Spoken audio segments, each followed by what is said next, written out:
The institutional order flow that we've been noticing on Wall Street.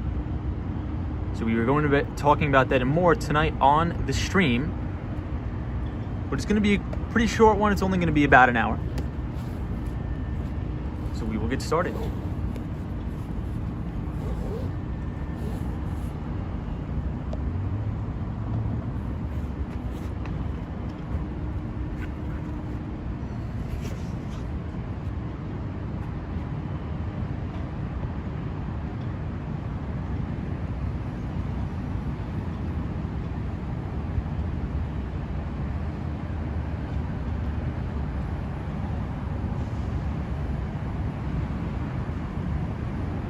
I see Buy the Book is here. What's up, Buy the Book? NG is here.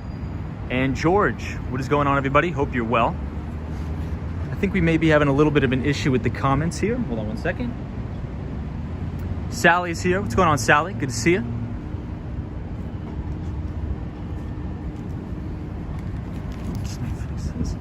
Hey, I see Otto is here. What is up, Otto? Tyree. NNB 045 says hi, Tom. Dante Rose. What is going on, everybody? Hope you are well. We are here in downtown Miami. Shot by Scott is here. Says mic check 1 2 1 2. What's going on? Shot by Scott. April Benson says, hey Tom, what's the topic for tonight's stream? So I thought I would take into consideration, once a month we do this stream where we talk about institutional order flow.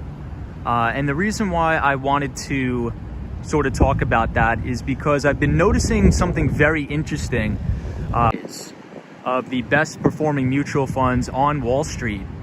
And what I've noticed about this month's issue is that the vast majority of mutual funds that have outperformed the benchmark, that could be the S&P 500, the NASDAQ, or the S&P 500, the vast majority of these mutual funds are actually, I would say 9 times out of 10, probably going into more consumer staple and financial names. So we'll talk about that a little bit on the stream. Sally is here. Says beautiful view, Tom. How are you, Sally? I hope you are well. Elizabeth is here. Says hi, Tom. And Alex says, hey, Tom. What's up, Alex? Elf Fresh Sinatra says, hey, Tom. Says, I finally made it out of New York City. I'm in beautiful Tampa, Florida. Cheers, Tom. Wow, that is awesome, man. I hope you're liking Tampa. I know a lot of people have been going to Tampa and other parts of Florida. Optimus Prime says, hello, my friend. Flat Smack is here. Alan Wilson says, good evening, everybody in Asia Unscripted. Hope everybody is well. It's a pretty nice night in Miami. It's probably like 70 degrees. It was raining a little bit on and off today, but nothing too bad. And we are standing outside of the FTX Arena, right where the Miami Heat plays. Richard says, what's up, my friend? Glad to see the beautiful view. It's lovely in Hamptons in the winter. Awesome, Richard. So if you look straight ahead, that is the Ferris wheel over there. I'm blanking on the name. Hey, Kim Grant is here. What's up, Kim Grant? I know, shot by Scott says monsoon avoided. Absolutely. So this is the FTX Arena where the Miami Heat play.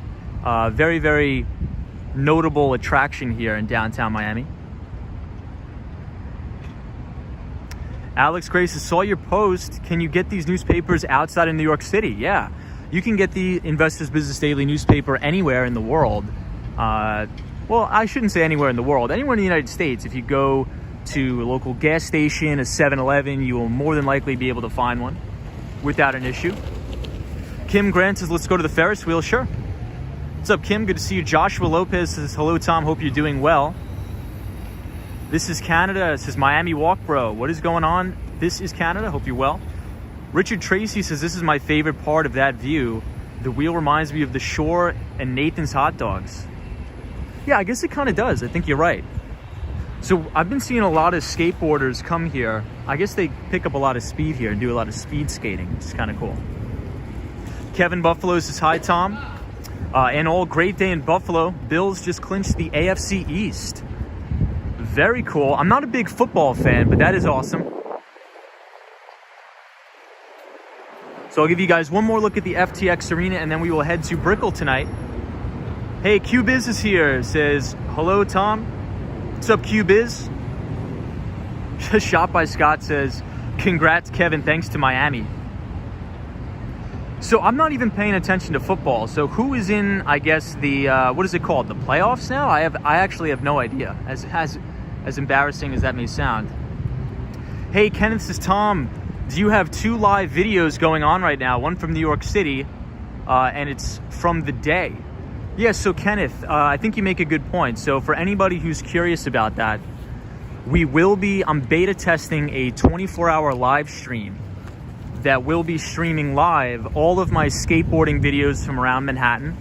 So that will be up 24/7, 365, and these are pre-recorded clips, pre-recorded videos that will be up for everybody to enjoy at any time of day. So feel free to check in on the 24-hour skateboarding stream, but we will be doing the streams per normal here in Miami and in New York City. Hey, Mac Jack says, happy fun Sunday. Thanks so much, Mac Jack. Hope you're doing well. Shot by Scott says, playoffs are still developing, Tom. Many scenarios still need to play out. Hey, Sunshine After Rain is here. Says, hey, Tom and chat. So Tuesday will tell the football playoffs, it seems from reading the chat. Dallas says, hey, Tom, good to see you at the Miami Stadium. Yes, we are at the FTX Arena. Izzy Gaming officials here. Good to see you. So everybody, I was checking the futures market. So the S&P 500 E-mini futures contract is down about 20 points, so down fractionally. So we will see how this week plays out. It's going to be a very busy week on Wall Street. Very, very busy week on Wall Street. On Friday, the financials. So you could think about the major investment banks. JP Morgan Chase kicks off the earnings season, the Q4 earnings. So it's going to be very important to pay attention to the financial earnings on Friday, mainly because it gives us a very good look into the health of the consumer. A lot of the times we will look, or different Wall Street investment banking analysts will look to the big financial earnings reports to gauge credit card spending, to gauge, consumer spending, and see how healthy the consumer is.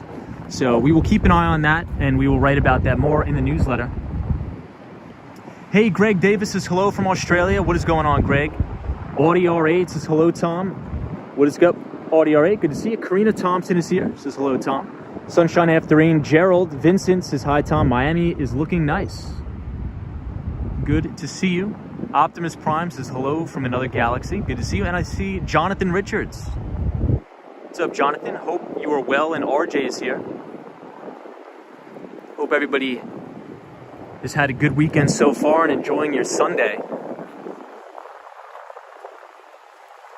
Michael Johnson says, cheers, Tom. Miami looks awesome. Thank you, Michael. Hey, I see Marty Lewis here. Says, good evening, everybody. Oh, and also in other good news, and I know I've been saying this for a while now, but tomorrow I have to go and pick up my adapter for the mic. So tomorrow's stream, we shouldn't have any wind noise. We should be ready to rock and roll. We should be good. Greg Davis, how are you? Jonathan Richards. Richard Tracy says, that sounds awesome. Be careful. Anyone trying to skateboard, Tony Hawk is a pro. When I finally got a tail grind and I broke my ankle. Yikes. Well, Richard, be careful for sure. Hey, Vinny Castellano is here. What's up, Vinny? Good to see you.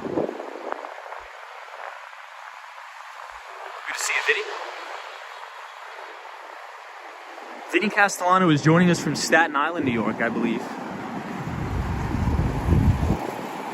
So everybody in Miami rides around on these scooters. Hey, Ken says, Tom, good evening. Ken is joining us from Melville, New York. What's going on, Ken? Always a pleasure. MKC Updates says, hi, walks in Wall Street. What kind of smartphone do you use? So we are using an iPhone 11 to stream. I'll show you guys these buildings. These 3 buildings right here are my favorite in Miami.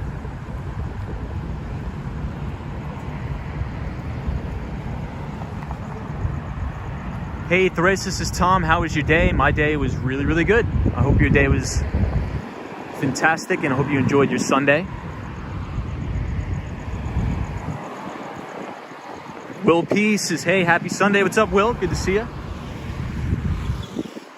I'll give you guys one more look at the FTX Arena here in downtown Miami. Shadow Ship says hello, everybody. Michael says windy again. Yes, it is windy, but I have good news. I am slated to pick up the adapter for the microphone at the Apple Store tomorrow. So we will not have to deal with any more of the crazy wind noise. I know I've been saying that for a while. It seems like I say that every day. Hey, Faith is here. Says hello, Tom. Beautiful night in Miami. What's up, Faith? Good to see you. I hope you're having a great Sunday. Mount Up 716 says I'm really enjoying these streams. Hey, Mount Up 716. I think I saw you on the 24-hour skateboarding stream yesterday. And I think you said your husband is a skateboarder from Buffalo. So that's awesome. That's cool. So on this channel, we do have the 24-hour skateboarding stream, but we still go live 5 days a week from either Miami or New York City. Yes, so Shot by Scott, I do have the fuzzy sock adapter, so it should probably shadow out the vast majority of the wind noise.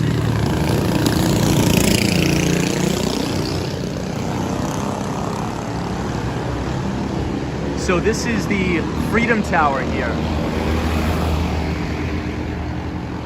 Alex says, do you work on weekends? Sometimes I'll work on the weekends just to get a head start for the weekend. I mean, for the weekday. So this is the Freedom Tower in downtown Miami, and this is the 120 bus. So if you get on the 120 bus, it'll actually take you all the way to Sunny Isles. Ooh, it looks like this guy just missed the bus. Dang. Oh, that was not good. You just missed that bus, man. Alex, what about you? Do you work on the weekends? Coleman Lowe says, what's up? Miami coming from Massachusetts. What's going on, everybody from Massachusetts? Nicholas says, hi, everybody from Buenos Aires, Argentina. You know, a lot of Argentinian people live in Miami. I've been meeting a lot of people from Argentina. Richard Tracy says, it's so cold here on Long Island. I could imagine. Alberto says, hi, good night, brother. What is up, Alberto? Hope you're well. Hey, Kilmer says, hello from Honduras. Sunjib says, hi. What's up, Sunjib? Good to see you. Shot by Scott says, I like the Voice of God surprise drop-ins on the 24-hour live stream. Very cool. We'll be doing that a little bit more. Marilyn says, how many buses are there? Do you use something similar to a MetroCard? Yes. So I believe the buses run every 30 minutes.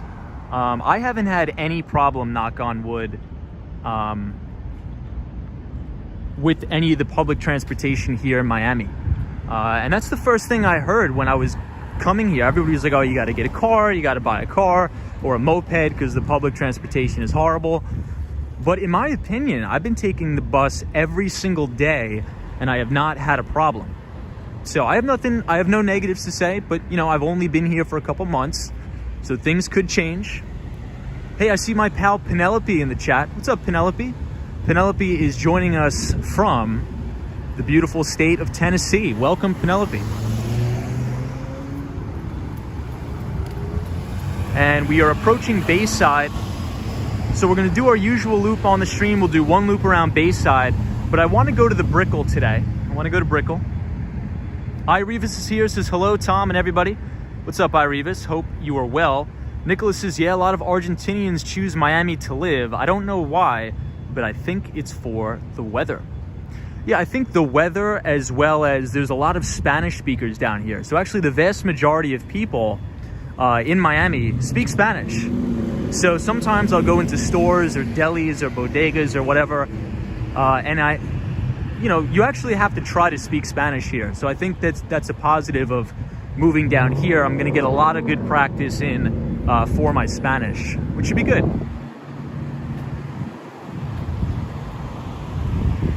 Shot by Scott, you're right. Says that's because you primarily avoid the buses during rush hour. Hey, Josie is here, says hi. What's up, Josie? Elaine says, good night from Miami. Optimus Prime says, Tom, do you take your pet out for a walk? Sometimes. From Milan. Wow, very cool. What is going on, everybody? Trippin' Music says, are you moving to Miami? So Tripping Music, I bought an investment property down here. So I will be splitting my time between Miami and New York City. Hey, Alexandri says, good evening, Tom. What's up, Alexandri? Heartland Explorer says, hey, Tom, good to see you. Good to see you, too. Kim Grant says, what kind of pet do you have? Well, I have a beagle. So my dog is a beagle. Kevin Lee says, good evening, 746 Atlantic Avenue, Barclays Center, Brooklyn.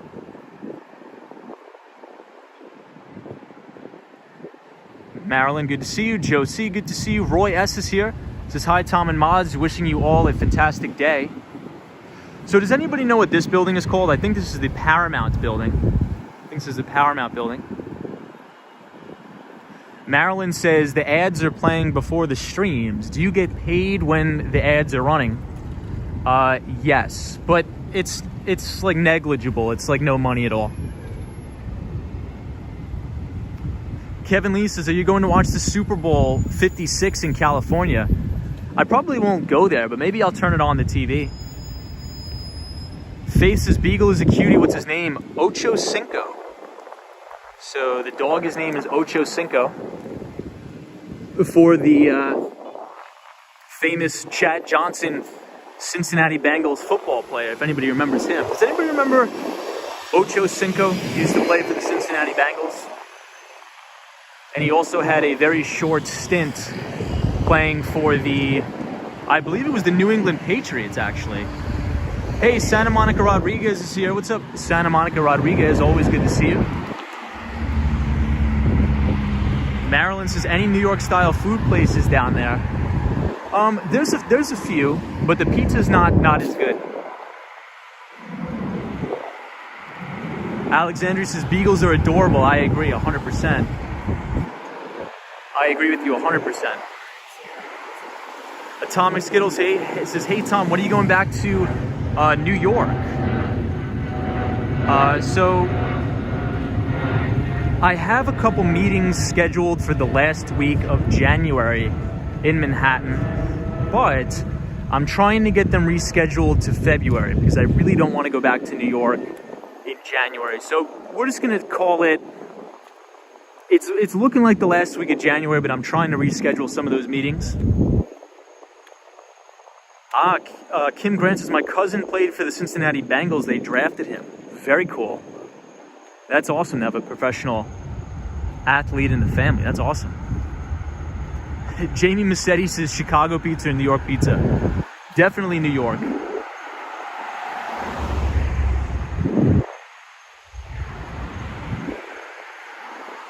Hey, XOXO Bob says, hi Tom, that is the Paramount Tower. I have noticed the mosaic pattern on the sidewalk. It was designed by Brazilian landscape designer. That's very cool. So Bob, we actually walked past there a couple streams ago. Flex Streams says, big fire in the Bronx today, 19 killed, thoughts and prayers.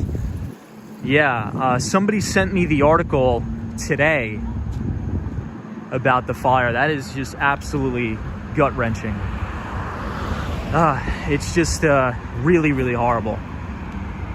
And so I'll make a quick comment on the fires that happened in the Bronx. You know, these type of fires happen every year. Obviously not the magnitude of what happened this year in terms of the deaths. But it always happens with those space heaters. I don't know what is wrong with them. I don't know why they cause so many fires, but every single time I read about a horrible fire, 9 times out of 10, the article's like, yeah, it was caused by a space heater. I mean, is it because people are plugging in these space heaters and they're leaving like their jackets on them, or they're draping their blankets over? I don't know. It's just really, really horrible. So, I mean, if anybody is watching this, please don't use space heaters. Please don't use them, please. Q-Biz says, a few days ago, there was a massive fire in Philadelphia also. It's horrible. Hey, Kevin Lee says, James and Carla is in Florida as well. Yes, they are. That is awesome. Disney cast member says, hello, Tom. I lived near an ex-New England Patriot in Arizona, Sean McCarthy. Very cool, Disney. Well, Disney cast member is actually back in New York now, which is awesome. Marty Lewis's space heaters are risky and use a lot of electricity.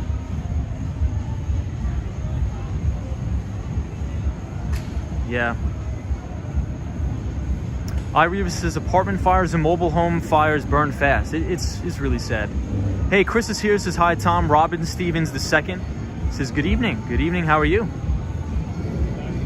George Lopez says that's the reason why I'm terrified of candles. Yeah, I try to limit, I just try to be really, really conscious about all that kind of stuff. Richard Tracy says space heaters are the worst. It's really the older designs. I have a humidifier that works as an AC or heat system, so the big guys, when it comes, it feels warm. Robert Stevens II says very good. I had another long weekend. Very cool. NNB 045 says, Tom, what other economics experts did your NYC coffee shop clerk suggest you watch other than Noam Chomsky? Yeah, I mean, so that's just one of my really good buddies. So we'll talk about some stuff, but we don't always see eye to eye, but he's a really good guy. But I sometimes frequently watch Noam Chomsky, Peter Schiff, things like that. But NNB 045, it's good to see you. And I hope you had a great weekend.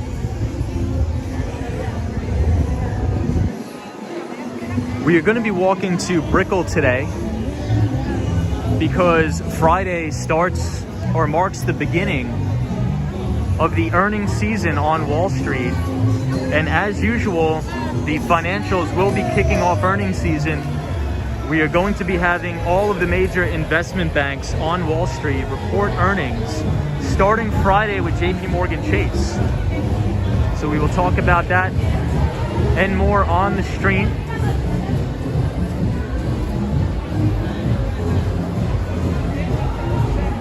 Hey, Patty says, I love Miami. How are you, Patty?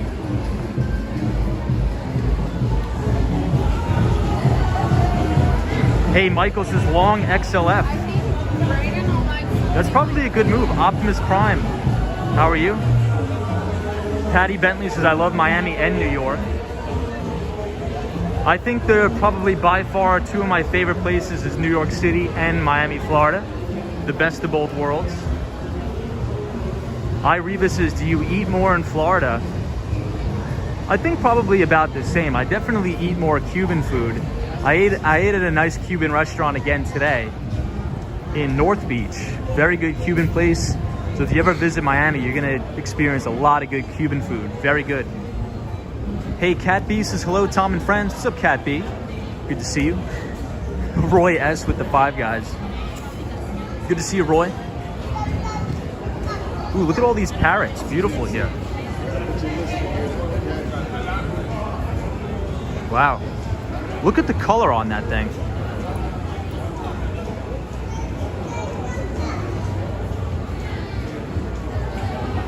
Hey, Mike says, how much more downside do you see in the NASDAQ with the upcoming rate hikes this year?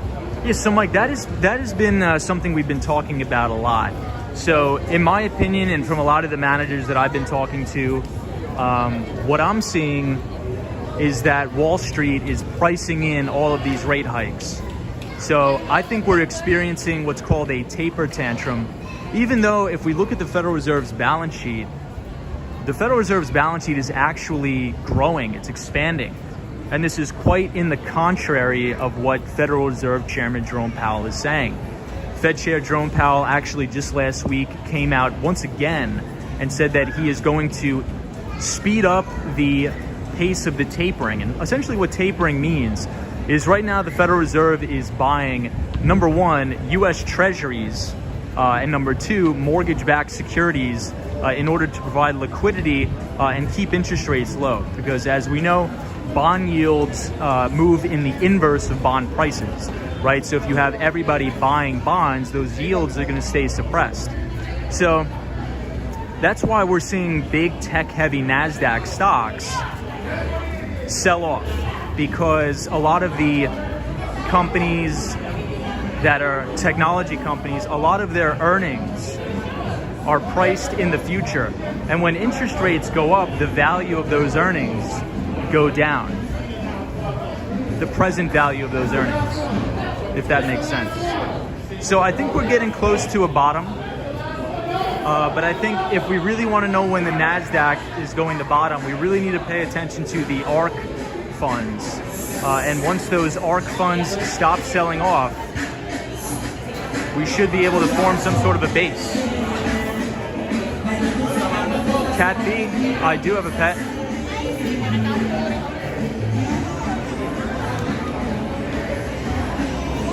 Good to see you, Cat B.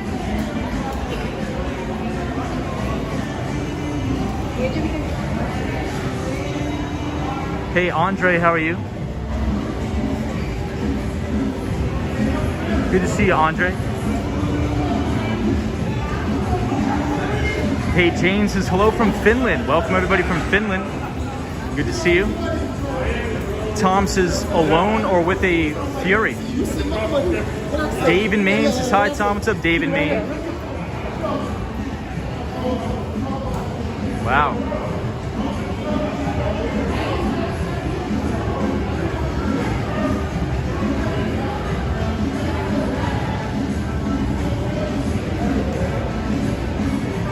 I was just reading a comment. Somebody said Saget found dead in Orlando.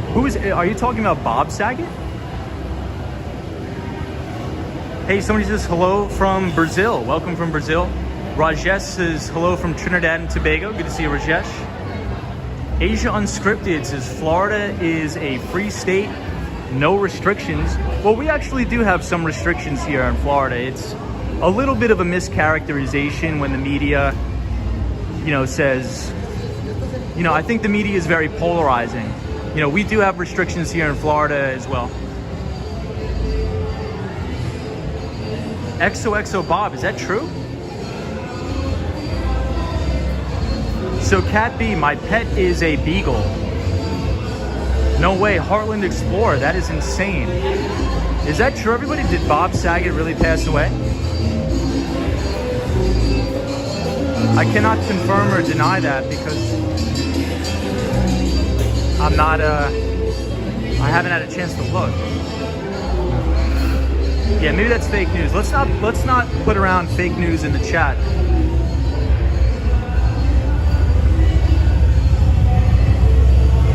Oh, Buy the Book says yes, it's true.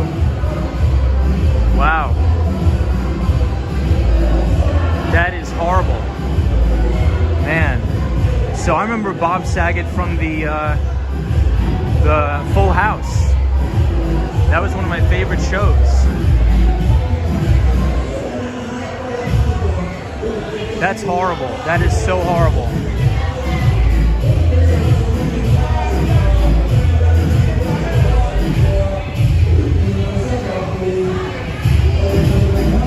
Yeah, so Mike Jones says it's true in the chat. Yeah, Ireba says it's shocking to me. It's shocking to me too. I can't believe that because I used to watch Full House all the time when I was a kid growing up. I would watch Full House all the time. That is horrible.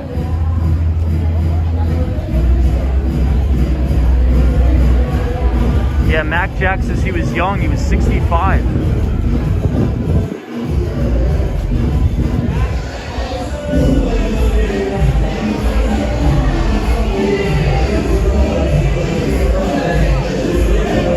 Yeah, that's horrible. Wow. Joey says so sad. Yeah, Joey, I'm actually a little bit of shock right now. That is crazy. Wow. Yeah, Peter Webley, we were just talking about that. That is bizarre.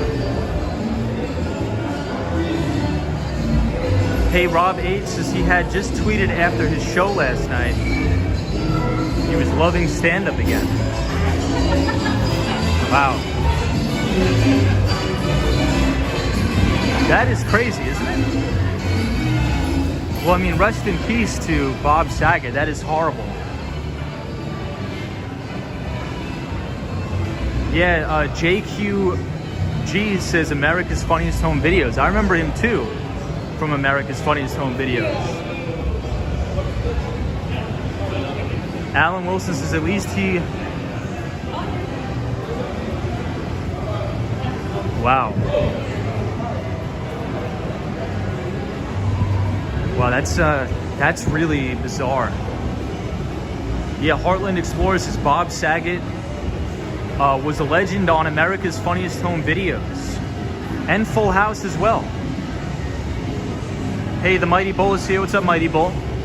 Good to see you. I hope you're well.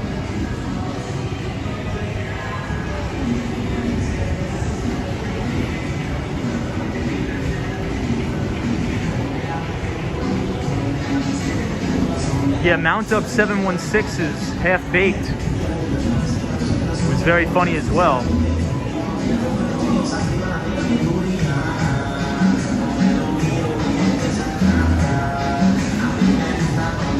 Yeah, Bob says no foul play is expected. Yeah, that just seems so perplexing as to, I mean, well, I guess we'll see how it plays out. One of the things that I always like to do when there's a big breaking news story, whenever there's a big breaking news story, I don't even like to talk about it for the first week, because 9 times out of 10, 90% of the information that just comes out at first is all fake news and all speculation. So what I like to do is wait about a week to talk about it, because that's when the real facts will come out. Because I think too many times it's like everybody's just piling on, oh, I heard this, I heard that. And then that's a good way for fake news to spread. Hey, Robert says, Tom, where are you at? So we are here at Bayside in Miami. Leo says Miami looks super bullish. Cynthia says James and Carla made me feel not bad about driving 7 hours to Tallahassee. Wow. Yeah, that is a long drive. I mean, all the way from New York down to Florida. I don't think I'd ever do the drive. For me, it's about 2.5 hours. I get on the plane at JFK and I'm in Miami International Airport in 2.5 hours.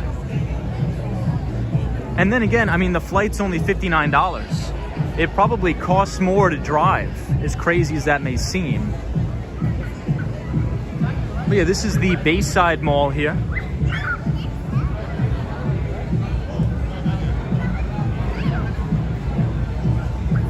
Mount Up 716, as I looked before I even commented about Bob, but it's very early on, just announced like 20 minutes ago, I know.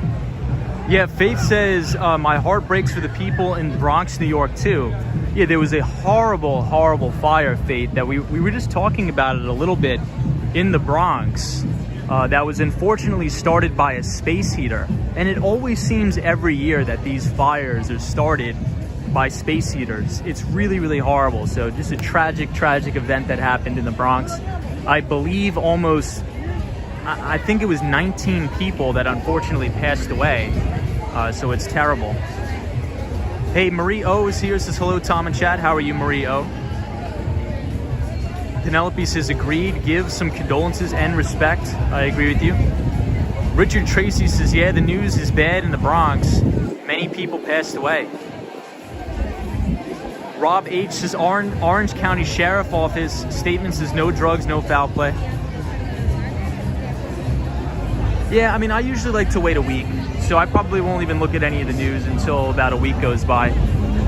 Because 9 times out of 10, it's just a lot of speculation and rumors. And I couldn't imagine being the family and then having all these rumors speculate. Hey, Richie M says, what time is it now? Good to see you, Richie M.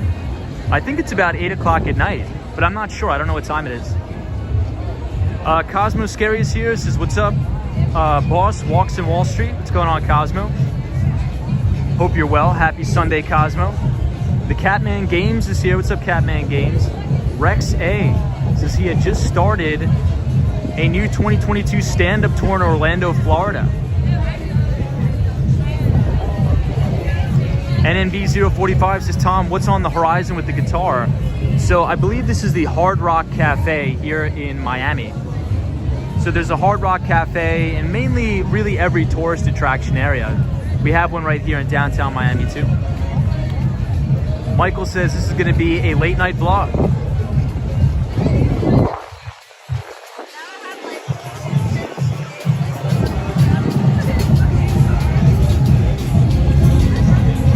Hey, Isabel S says hello. What's up, Isabel S? Good to see you. Hope you're well, Isabel S.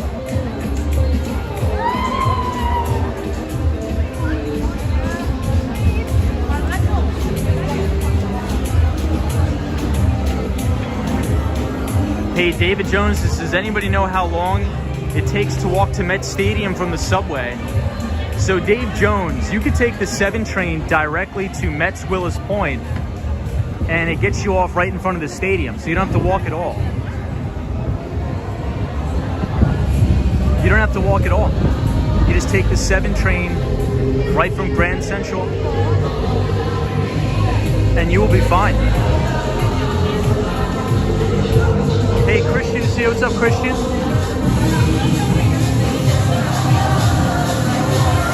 Hope everybody's well. Hey, Johnny's here.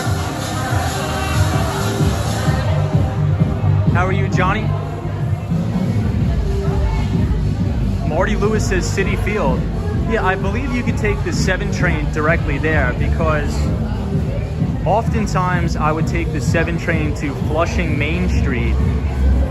And Flushing Main Street is one of my favorite places in New York because it's a bigger Chinatown than what is in actual Manhattan.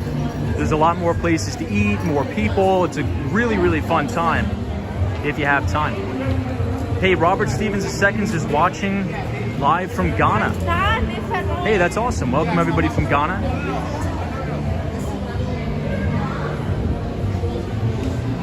Joshua Lopez is Miami on Sunday looks lit.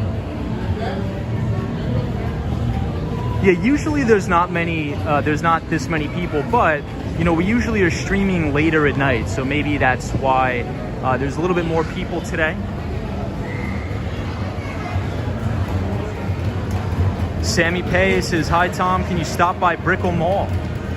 So we will. We're gonna head to Brickell tonight, because one of the topics for the stream tonight is I wanted to touch briefly, Friday actually, we are kicking off earnings season on Wall Street. So all of the big financial firms, the investment banks on Wall Street are reporting earnings. And one of the reasons why this is so important is because the financials will really give us a good idea of how strong the consumer is, how strong consumer spending is, because the vast majority of consumer spending is done on debit and credit cards now. So, for example, if we look at the data from JP Morgan Chase or Bank of America, we'll probably have a good idea of how other earnings or other companies' earnings will turn out based upon the spending habits that the banks report. So it's definitely very important to pay attention to that, and earnings season kicks off on Friday. Hey, photos from around New York. What is going on? This is I'm late. No, you're right on time. Photos. Good to see you. Yes, NNB 045. I did see that. You are right.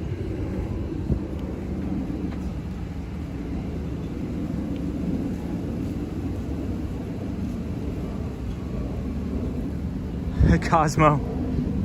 Thank you for subscribing, Cosmo Scary. I appreciate it. So everybody, this is the backside of the FTX Arena. This is where the Miami Heat play. Hey, Christian says, good evening, everybody. What is up, Christian? Hope you're well. Hi, Rebus. Thank you for joining. Marie O is here. What's going on? The racist says, how long will you stay in New York City? I will stay a couple weeks, but we are going to split the time about 50-50 between New York City and Miami.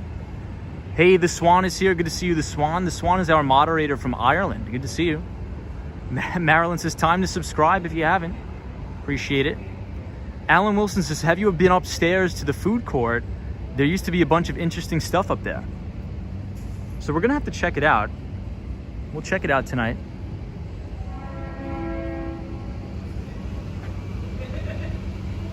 It's definitely a lot more quieter on the outskirts here. Scott N says good morning / afternoon from South Korea. Welcome everybody from South Korea. Annyeonghaseyo. I'm actually learning Korean right now. Cheryl says, hey Tom, what is up Cheryl? Good to see you and happy Sunday to you. Photos from around New York says, Tom, what is the topic for tonight's stream? So number one topic, we were talking about financial earnings kickoff on Friday. But also every single month, the start of the month, Investors Business Daily publishes a list of the top buys from top performing mutual funds on Wall Street. So this is something what's called this smart money, right? So a lot of the times on Wall Street, you'll have, I guess we'll go upstairs. So there's a terminology on Wall Street that's considered the smart money and the dumb money. And the smart money would be the institutional investors that continuously outperform the market. And the quote unquote dumb money would be like the retail traders, right? The retail people that really don't know too much. They're just sort of buying whatever. They tend to lose money all the time. So one of the things that is really important to do is watch institutional fund flows. So what are the specific stocks? What are the specific equities that the top performing mutual funds are buying? And I was looking at the list today and there was something really interesting that stood out to me. And that is there's a big move away from investing into high beta growth tech names and into more consumer staples and conservative names. And we will go over some of those names on the stream tonight. I will give you some of the stocks that institutional investors have been piling in over the last month. Hey, Cubis, is the Chili's upstairs is usually busy. I haven't seen a Chili's in years. Iriva says, so far you know 4 languages, English, Spanish, Korean, and Italian. I only know 2. Well, I'm not fluent in them. I don't really know, I don't know any Italian. But I am trying to become fluent in Korean as well as Spanish. Those are my 2 goals.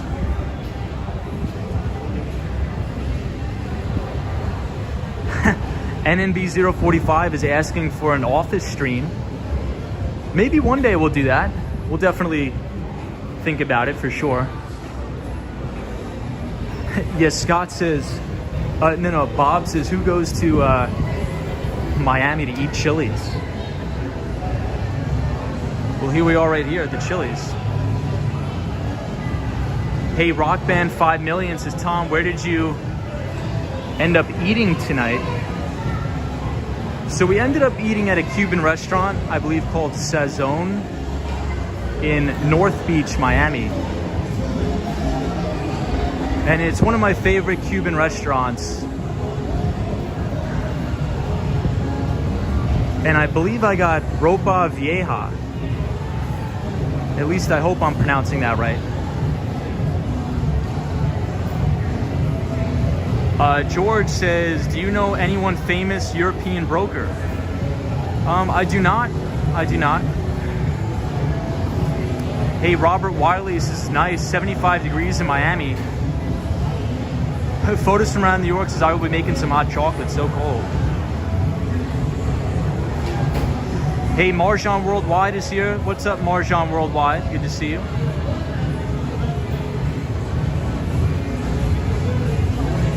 And the Swan is here. Good to see you. So we'll head downstairs and head to Brickell before it gets too late. And Brickell is the financial district here in Miami.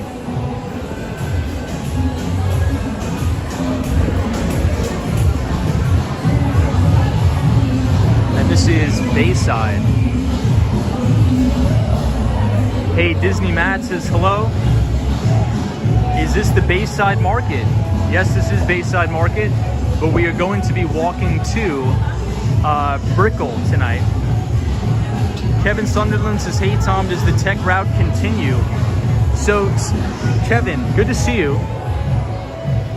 But I think we're gonna have a little bit more clarity next week on Friday. So we're really going to know on Friday, because that is when the major banks kick off earnings season. But if I'm a betting man, I would have to say that we are getting very close to a bottom in growth. So what we've seen is what's called multiple compression, or PE, price to earnings ratio compression. And I think a lot of institutional investors on Wall Street are trying to front run the Federal Reserve hiking rates.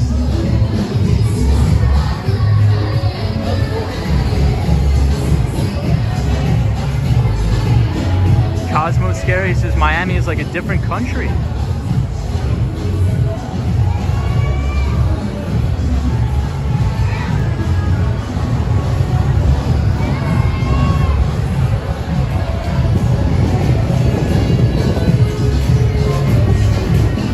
Hey, the Mighty Bull is watching, learning, and listening.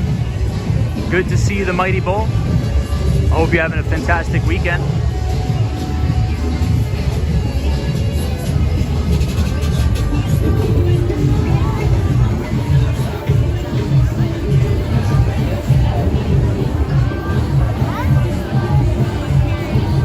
Middle class is why no one wear mask.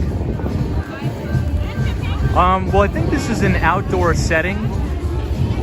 So usually outdoors, many people don't tend to wear them. And in America, I think pretty much the vast majority of people are vaccinated anyway. But then again, I can't speak for everybody as to what their reasoning is. Hey, Israel, what is going on? I hope you're well. Vaqueros is too much reggaeton, I know. Cosmo Scary says, how do you track institutional investors? Do you look at them individually? So Cosmo, we can. A lot of the times, if an institution takes a very massive position, they have to disclose their positions with the SEC. But if you look at the Wall Street Journal or Investors Business Daily, you could check the equity fund flows or the money flows into specific equities that the top performing mutual funds are buying. Right? So what Investors Business Daily does is they'll take the top 50 mutual funds in terms of performance. So they rank them based on if you've outperformed your benchmark. And the vast majority of equity mutual funds, their benchmark is either the S&P 500, the NASDAQ, or the Russell 2000, which tends to be a little bit of the smaller caps or the small cap companies. But one of the things that I've been seeing, so for example, right now, there was a massive fund flow into stocks like Home Depot, into stocks like McDonald's. So these tend to be, not really your high flyers. You're not really trying to generate a significant amount of alpha. Even if we go into a severe recession, 9 times out of 10, McDonald's is still going to do pretty well. Right? So I think we're entering a little bit of a risk-off environment, where a lot of mutual fund managers are trying to figure out what the Federal Reserve is going to do with interest rates. And I think we've been seeing that with a lot of deleveraging, selling off the high beta growth names and going into more conservative names like your McDonald's, like your Lowe's, like your Home Depot, things like that. And more stocks that pay dividends as well as financials. Because 9 times out of 10, when interest rates go up, that is very positive for financials or investment banks. Hey, Robinhood stock is here. What's up, Robinhood free stock? I hope you're well.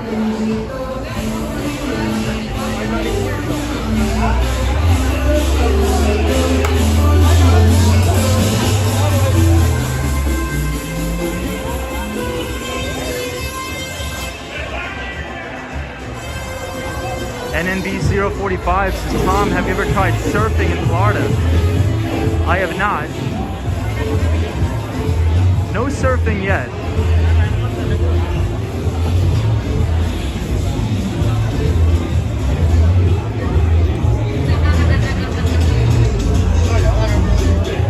Cosmo, the easiest way to do it, if you just go pick up the paper, Cosmo. If you go to the corner store, the 7-Eleven, you'll see all the papers there. Nobody buys them. You could probably just take them for free.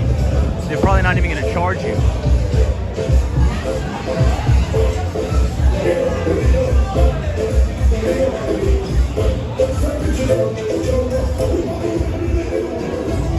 All right, let's go down here and look at some of the boats or the yachts.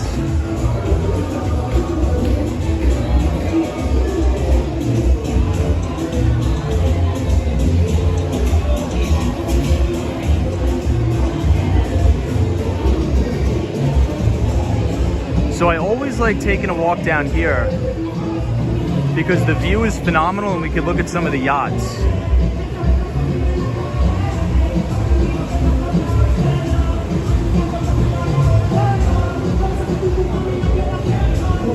XOX Bob's is Yacht Time. Yeah, check out the size of some of these boats. Really incredible.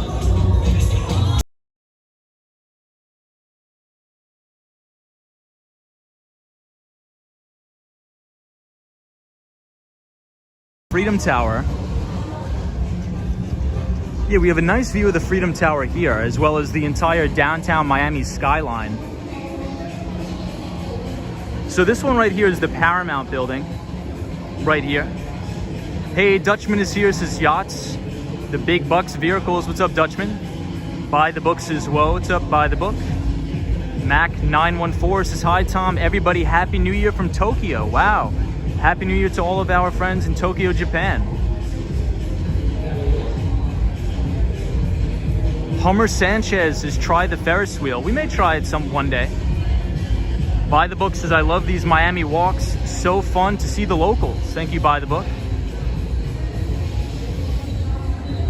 Jay Gator says, I think there is a temporary rotation of value stocks and not out of the market, which is encouraging. I agree. What I think we're seeing is a flight to safety, right? I think, so I guess I'll show you guys. And this is complete. So I'm not going to say it's free, but nobody reads the paper. But if you want to go into a 7-Eleven or something, you could pick up the Investor's Business Daily, and it'll give you the new buys of top performing funds of the 36 months. And it'll show you what the big institutional investors on Wall Street are buying and how much size they're putting on. And what we've seen now are the only tech stocks that large institutional investors are piling into over the last 3 months are the main large mega caps. So you could think about your Apples, your Alphabets, your Nvidias, because these are the stocks that have actual strong proven earnings. So a lot of times when investors are afraid of rising interest rates, they will get out of the names that are less profitable, because when interest rates are high, you really want to make sure you're invested into companies with extreme earnings stability. So those are the companies like Apple, your Alphabets, and things like that. Hey, Sunshine New York is here. What's up, Sunshine New York? Good to see you and happy Sunday. Chill Beats to Chill is here. Says, hey guys, what's up, Chill Beats to Chill? Thank you for joining us tonight. Bedzita Lopez says, Miami looks so beautiful tonight. This is one of my favorite spots in all of Miami, especially when there's no music. I'm not a big fan of loud music, but this is Pier 4 right here. Pier 4 in Miami. And this is a very big problem here in Miami, Florida. All of these manatees, a lot of the times they get killed by the propellers of these big yachts. So when the boats pull into the dockyards here, a lot of the times by law, they have to raise their motors or else the propellers will actually cut and kill the manatees, which is horrible. And by my house, if you wake up early enough, right around 7:30 in the morning, you could see all of the manatees as well as the baby manatees swimming around. And it is phenomenal. Penelope says, Nvidia, wish I had invested a long time ago. So I think semiconductors will be an industry or a certain segment of the economy that is going to continue to experience growth.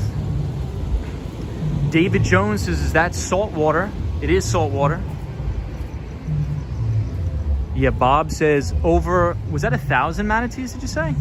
Wow, 1,000 manatees died last year, which is a record. Crazy. Oliviera says, hi, Tom. What is going on? Hey, Gon is here, says, top quality, keep it up. Good to see you.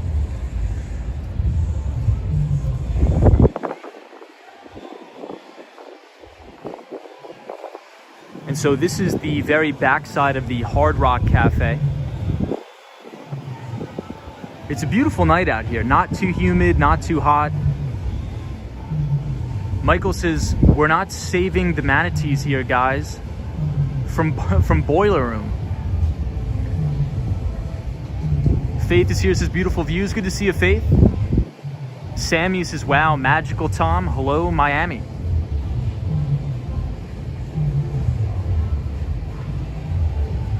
Giannis is good to see you, man. Got work in the morning. Take it easy, man. Hey, thank you for joining, as always. Middle class is that a casino? It is not a casino. So I'll quickly show you guys Cosmo Scary's yacht that he has docked here. So Cosmo is one of our really good moderators, former Baruch Bearcat out of New York City, and he always leaves his yacht docked right here. I think we'll zoom up on it. Let's see where it is. Here we go.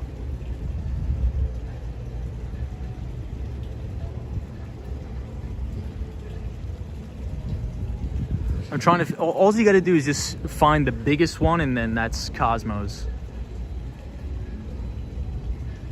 Bob says, a cold front moving through Florida tomorrow.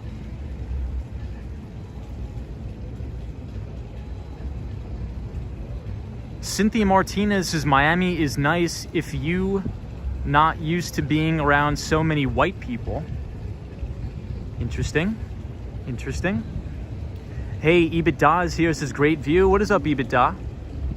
Hope you're well. EBITDA, earnings season starts soon, Friday. The major investment banks kick off earnings season. Q4 earnings, we're going to hear from JP Morgan Chase.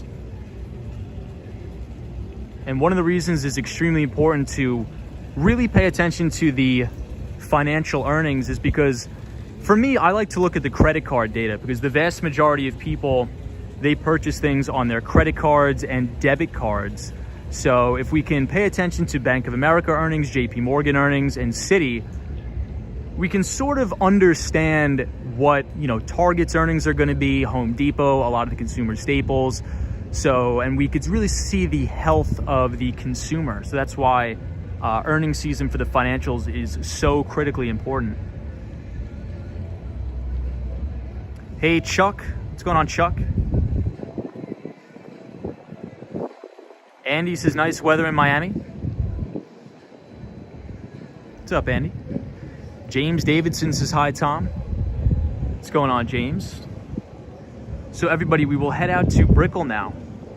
I'll give you guys one last look at the view, the beautiful view here in Miami. Claudio says, hello, Tom. Greetings from Brazil. What's up, Claudio? Bob says, Fort Lauderdale is 27 miles away to the north.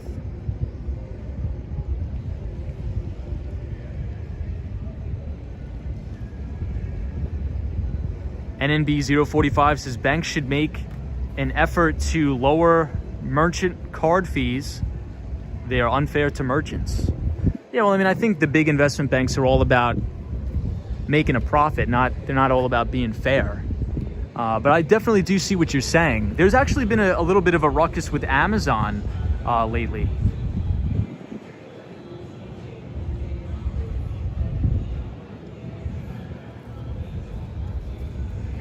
All right, everybody, so let's head to Brickell. And speaking of big investment banks, the Citi building is right here, Citigroup.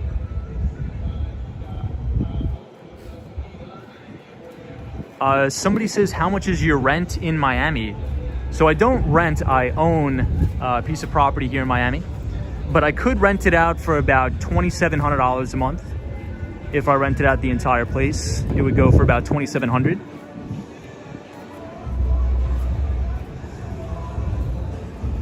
Hey, Estelle is here from Australia. What's up, Estelle?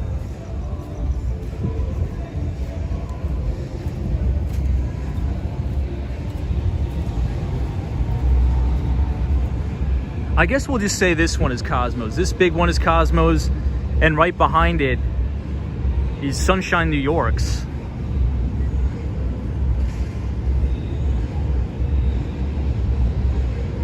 Yeah, Penelope says, I dislike all the companies pressuring to get a credit card for savings. I agree. Hey, British Gray is here. It says, good evening. How are you? British Gray is joining us from Tampa, Florida. Good to see you, British Gray. We are going to head out to Brickell now.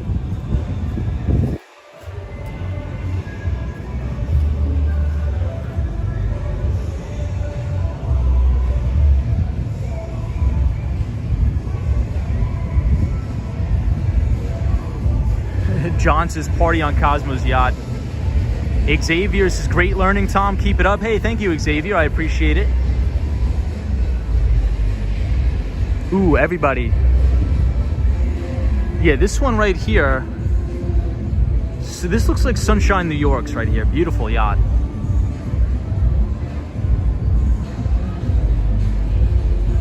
Oliviara says, hey, Tom. Good to see you, Oliviara.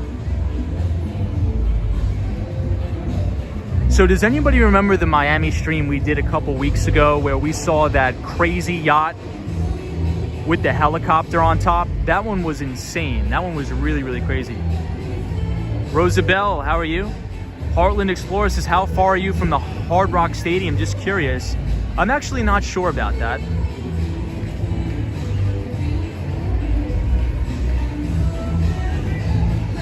Check out the sky tonight, everybody. It's very cloudy, but kind of cool.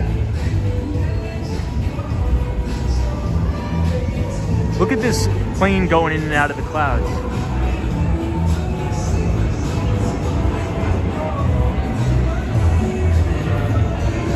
Somebody says, do I own a Bored Ape NFT? I do not.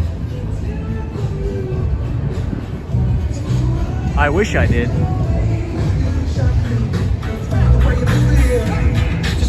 I wish I owned one.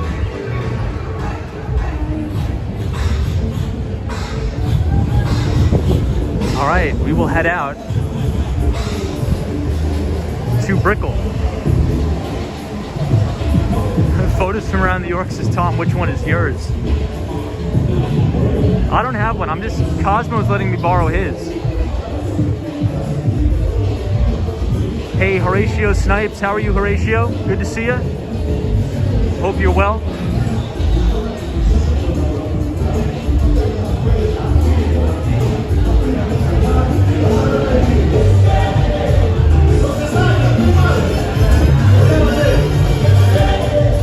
Good to see you, Horatio. Horatio Snipes. Always good to see you.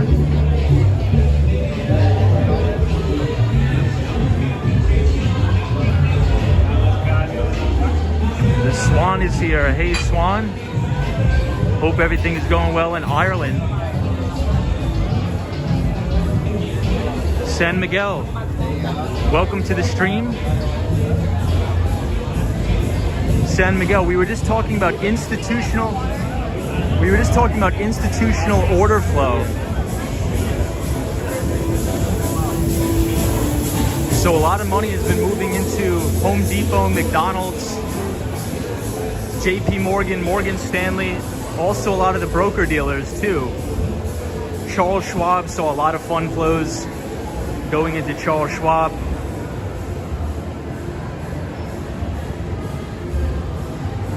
But out of all of this, everybody, and we wrote about this in the Behind the Street newsletter, we are still seeing a lot of money flow going into these semiconductors.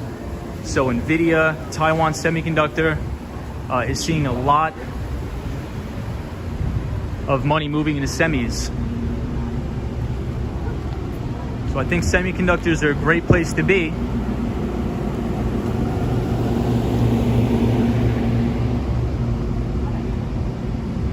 All right, so now we are just leaving Bayside here.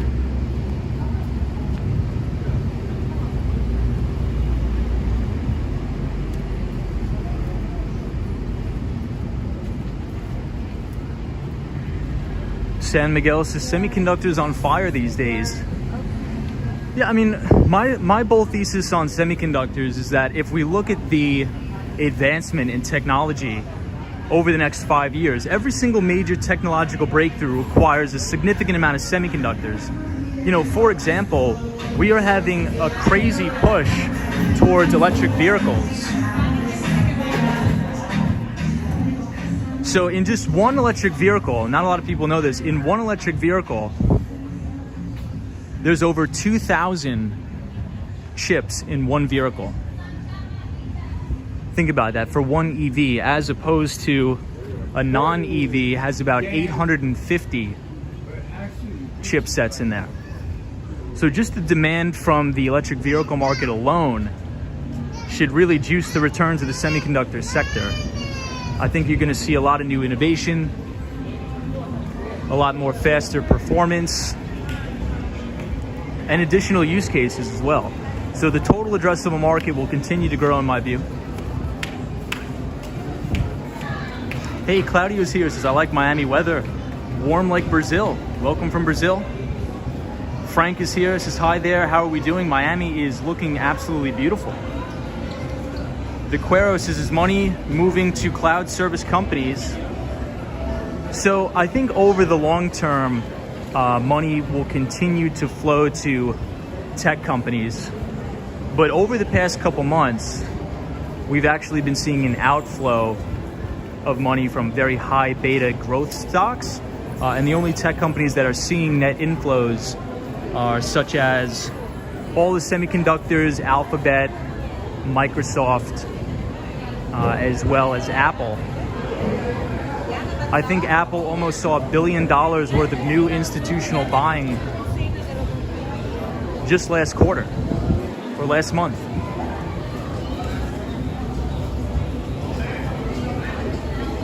Yeah, James Davidson says very expensive to get an electric car. But I believe as we reach that critical mass, as more people adopt electric vehicles, we're going to see prices come down, in my view anyway.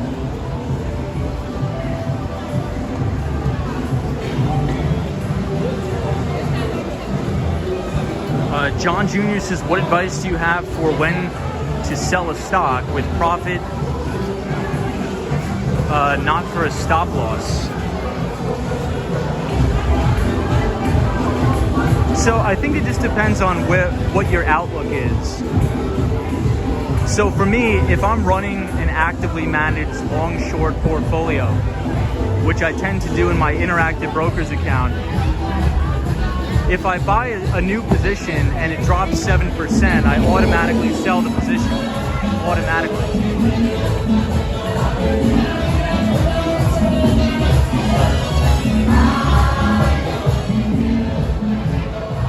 But if it's in a long-term account, like a retirement account, I think you can endure more volatility because you're not trying to generate as much alpha as quickly, right? Your retirement account is probably going to be in 30 or 40 years.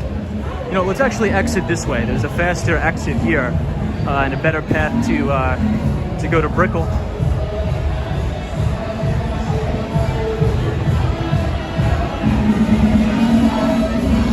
Hey, Andy is here. What's up, Andy? Hope you're well.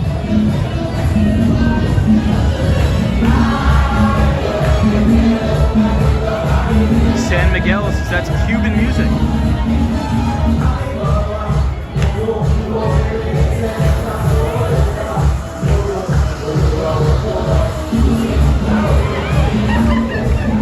Whoa, look at how big this dog is. Wow, that thing is massive. Look at that. That's as big as me, that dog.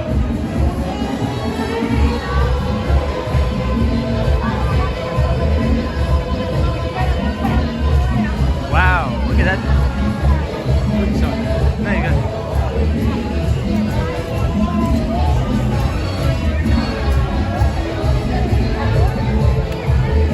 Wow. That thing is like a dinosaur.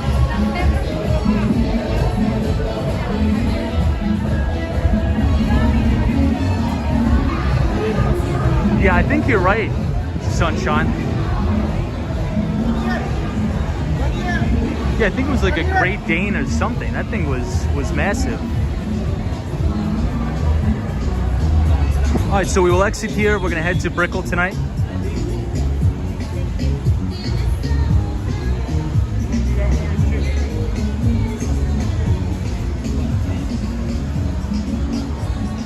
Yeah, EBITDA says R.I.P. Bob Saget. I know we were just talking about that earlier in the stream. It's so horrible. I can't even believe it. I'm still in shock. Yeah, Mike says, was that a dog or a horse? What are your thoughts on the cruise line stocks right now, specifically Norwegian? So to give you a very blunt answer, from an investing standpoint, me personally, I would never touch any of the cruise stocks or any of the airlines. And one of the reasons for that is because if we think about, and one of my really good friends that runs a pretty decent, well, a good-sized hedge fund for, I'm not going to say a retail person, but a good-sized hedge fund when you're not comparing it to like Bridgewater or something like that. And one of my good buddies, Jim Ropel, he always says, he's like, when you're thinking of an investment idea, well, the number one thing that you need to think about is, does this company deserve my money? Right? Because at the end of the day, what capitalism is about is the companies that are the most innovative and the companies that are producing the most earnings should deserve the most capital and the most investment. So companies that are not earning money, companies that are not generating free cash flow, should not receive, in theory, right? If you want to talk finance 101, should not receive the money. So do I want to invest into a cutting edge technology that's probably going to revolutionize the way we live? Or do I want to invest into a cruise stock that's going to drive around the Caribbean? Right? There's no real X factor there, right? So when we talk about trying to generate alpha, and on Wall Street, alpha is an industry term that means any performance greater than your benchmark. So let's say if you're a mutual fund or a hedge fund and your benchmark is the S&P 500. If the S&P 500 returns 10% in a year, and if your fund returns 12%, well, your alpha is 2%, right? So you beat.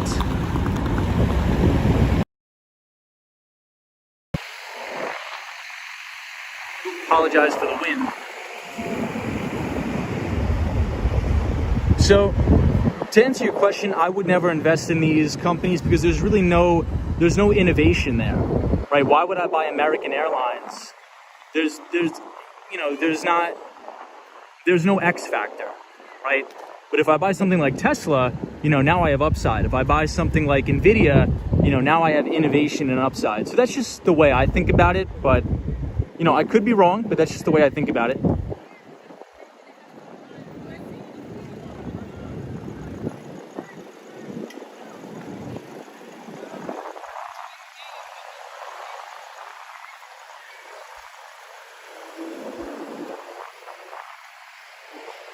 Alright, so we will head to Brickell.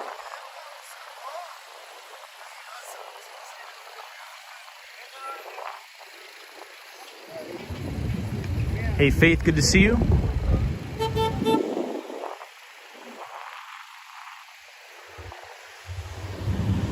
Mark D says, Tom, do you like Vanguard? I love Vanguard. NNB 045 says, if airplanes suddenly are designed to fly faster, maybe you'll invest in them. Yeah, but I guess what I'm trying to say, but NNB 45, I think I see your point, but there's no innovation. It's not like, what is the R&D percentage, or what is the percentage of cash flow that American Airlines invests in research and development? I don't know. There's no new products.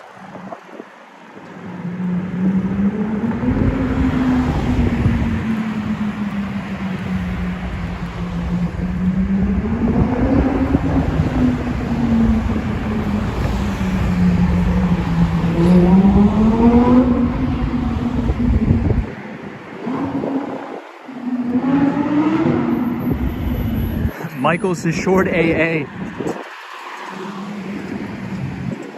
right, let's try to cross the street here. Michael, do you have a short position on American Airlines? Cynthia Beal says Brickell Avenue seems to be very long. It does. San Miguel, good to see you. Robert Stevens II says, I've heard some people say that shorting is against the spirit of capitalism and even maybe un-American. I feel like it's just another tool in the arsenal. Yeah, and in many instances, short selling could be due to ethical reasons. Right, so I think the people that say short selling is, against America and it's not American, I don't really think they understand financial markets too much. Because you have had companies out there, like Herbalife, which is a Ponzi scheme that hurts consumers, right? So when investors short that stock and bet against it, the free market is telling you that something is wrong. So I'm not sure if anybody remembers Bill Ackman. Bill Ackman had a big short position against that specific company. And Carl Icahn had a big long position on it.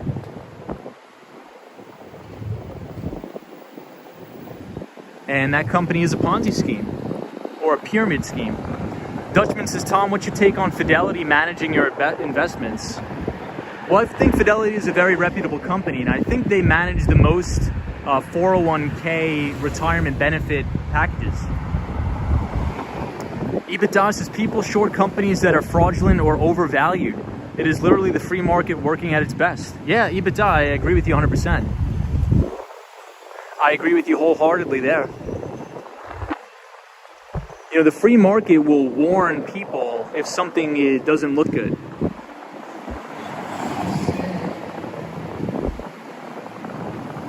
Yeah, EBITDA says that Bill Ackman Carl Icahn fight live on CNBC was epic. I've watched it. I remember watching it live. All right, we'll see if we can try to get out of the wind here.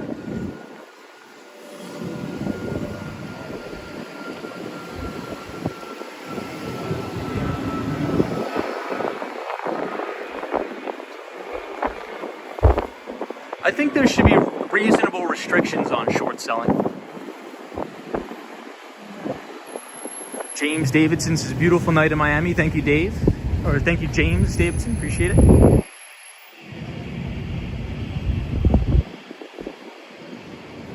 Robert Stevens II. I'm not sure I remember that one specifically, but there definitely has been some notable short squeezes. One of which being GameStop and fun fact, Melvin Capital was the worst performing hedge fund of the year last year. Melvin Capital lost 50% of their assets because they got blown out on their short position on GameStop. Hey Michael, good to see you.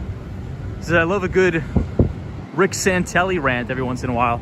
So do I, as do I.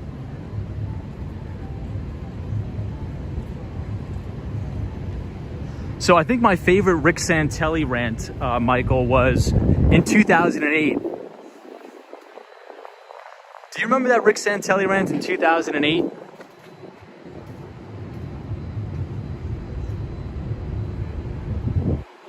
That was the best one. Hey, Sergio Lopez is here. Says Miami is by far my favorite city. I'm glad you're enjoying it, Sergio.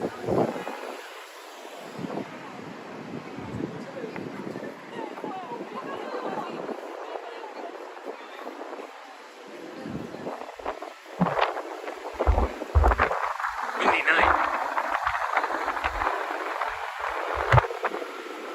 Hey, Michael Brand says Happy New Year. Happy New Year to you too, Michael. Ken is here, says hello. Hello, Ken. How are you?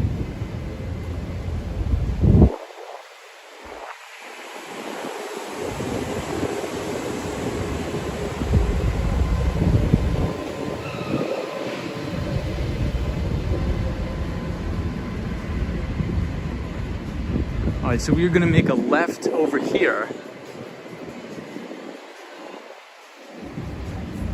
NNB 045 says James Kramer has some tense arguments as well. That he does.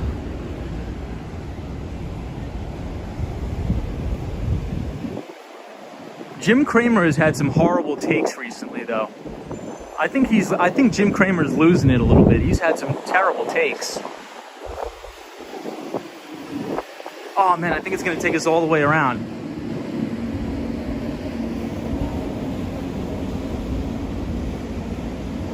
So there's so much construction here, it's like a maze. Look at this. I can't see, but maybe you guys can see.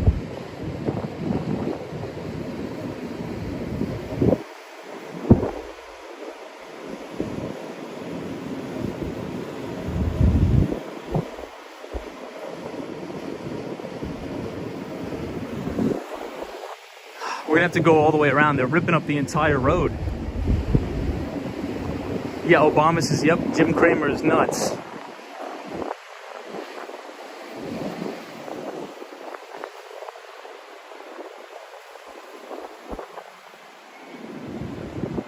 So the coconuts are starting to grow on the trees now.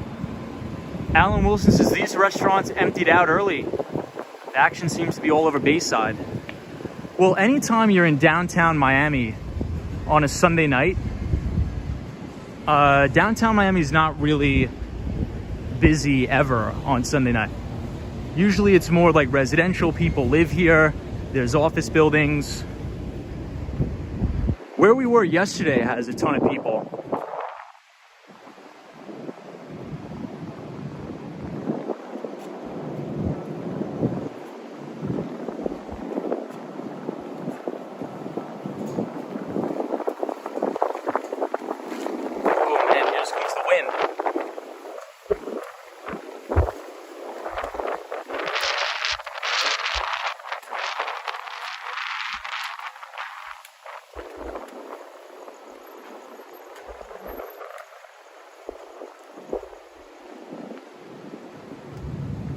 San Miguel says you should be careful, coconuts fall from the wind.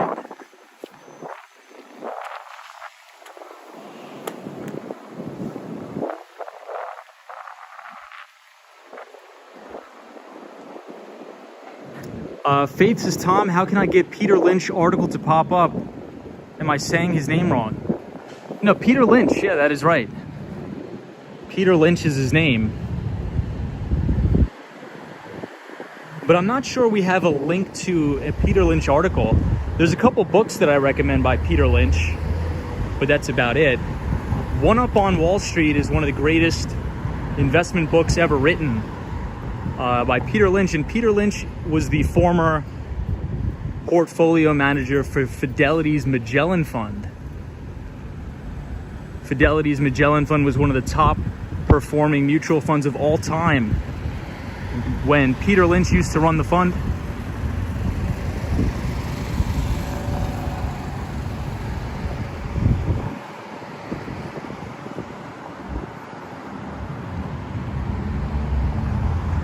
So this is the Intercontinental we're looking at straight ahead.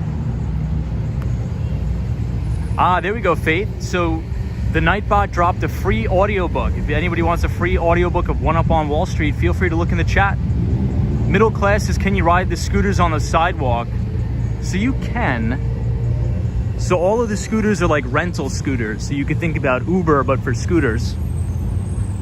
I believe one of the main companies is called Lime, L-I-M-E.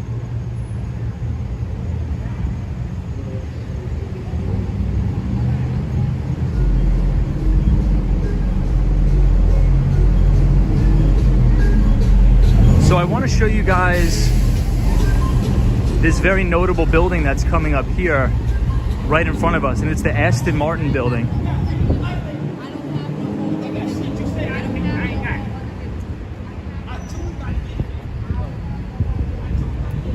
And this is a trend here in Miami, where a lot of the buildings are named after car companies. We have the Bentley building that's being built in Sunny Isles Beach.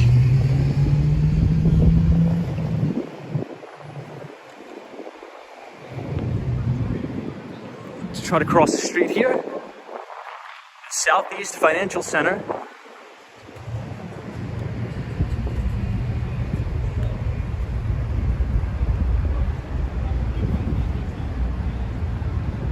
NNB 45 says, Tom, did you buy and read How Financial Models Shape the Markets book? Ooh, I have not. I did not. Let me screenshot that, NNB 45. Hey, Lady O says, hiya, Tom and everybody. Lady O is our moderator, joining us from New Jersey. Welcome, Lady O.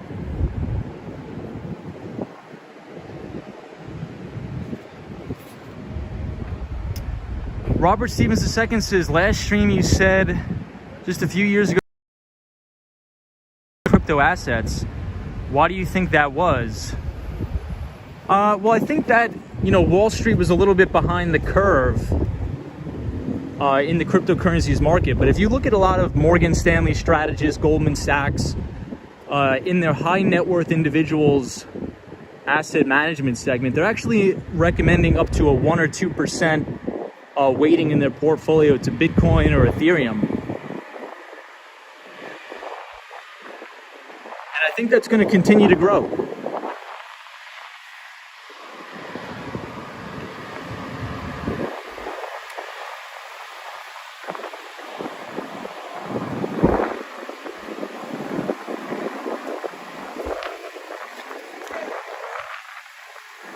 Hey, Edgar is here. Says hi from the Philippines.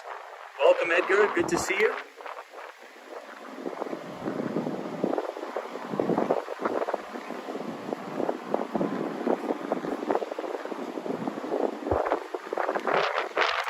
Oh, it is windy.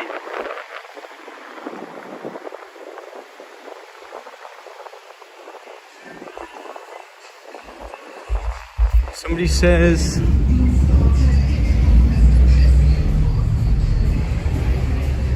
why does the screen look so small?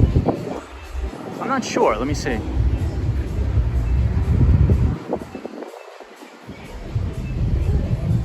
Hey, Ahmed says, wow, good job, dear brother. I always wanted to see Miami, and I love the live stream. Hey, well, thank you for the kind words. Hope you're enjoying it. Don't worry, we will have a microphone tomorrow, I promise.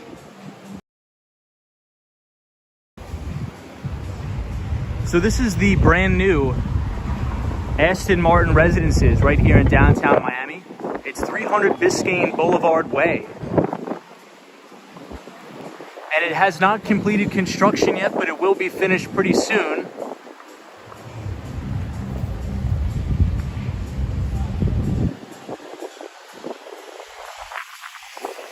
And I think once it's completed, it's going to be amazing looking.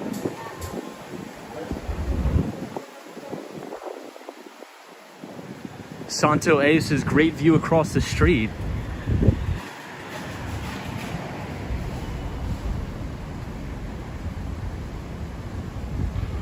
Kim Benson says, beautiful. CB Anderson says, want a scooter rental? Yes, Atomic Skittles. This is a good coffee spot. Joe and the Juice. Very good.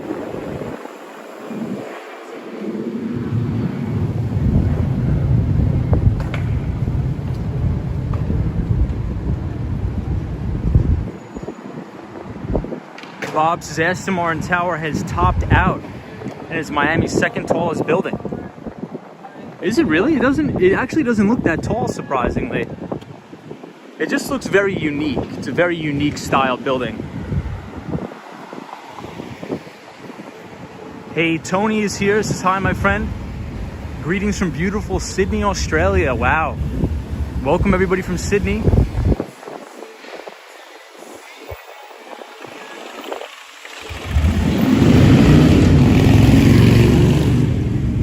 Pineapple Water is here. What is up, Pineapple Water? Good to see you.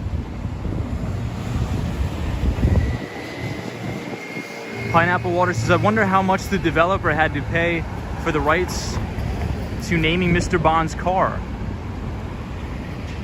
I'm not sure, but there's a very interesting trend that is going around Miami. So if you think about Sunny Isles Beach, you have the Bentley building that is being built. And you have the Porsche Tower. The Porsche Tower and the Bentley building, and here we are at the Wells Fargo Center. Hey, 48 says hi there, Tom. What's up, 48? Cynthia Beal says Joe and the Juice coffee is very good.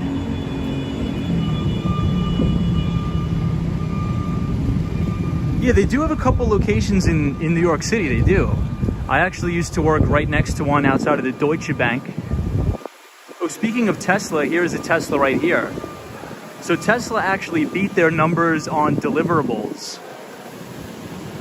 by a large margin.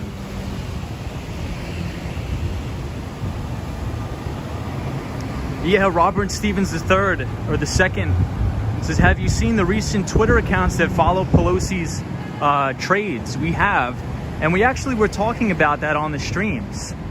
You know, we were talking about, should members of Congress be able to trade stocks? In my opinion, I do not think that if you're a member of Congress, you should not be able to trade stocks, but you should be able to invest for the long term in an index fund. But you should not be able to trade individual names.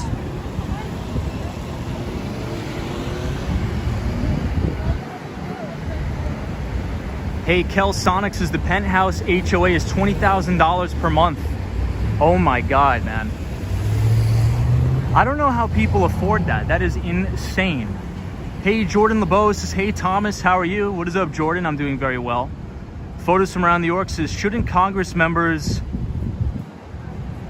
and others in government have a blind trust? Christian says, get near Tom. Hey, William Creech says, I'm a car guy, so that's pretty neat. Ooh, we got the bridge going up, everybody. So we're gonna be stuck here for a minute. I don't think we've ever seen this yet on the stream. So the bridge, in order to get to Brickell, is actually going up. So the Drawbridge is going up right now. Yeah, Mike says politicians are all crooks. Change my mind. I don't think I can change your mind. I think you're pretty spot on with that one. San Miguel says, you are right, Tom. Index funds do not create conflict of interest. Ooh, this guy is crazy, dude. He's actually running under the bridge. What an idiot. Why would that guy do that? That's a good way to get killed right there. Did you guys see that? Those two guys ran under the wiring there. And she's just walking across the bridge like nothing's happening. Why would she do that? Does she not know the bridge is going to go up?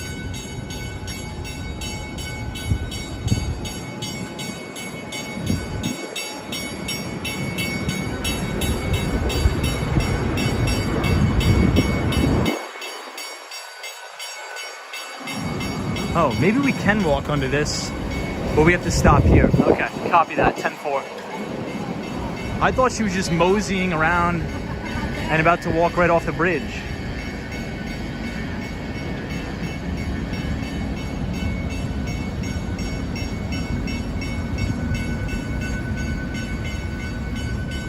So I guess we'll just hang out here, guys. So this bridge is about to go up.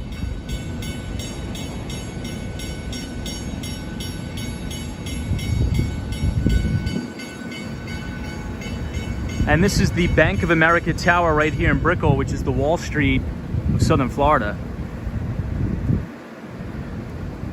We'll watch it go up. Let's see.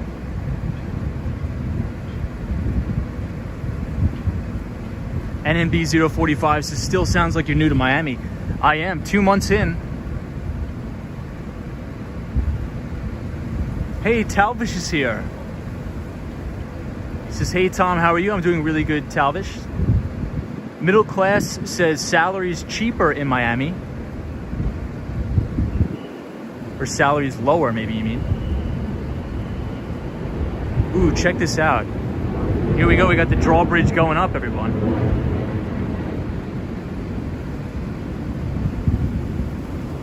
I know, Ethan G, we were just talking about that.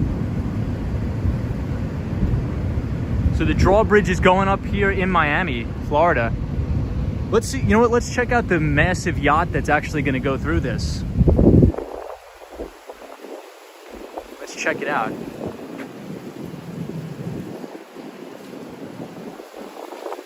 Do we see it yet?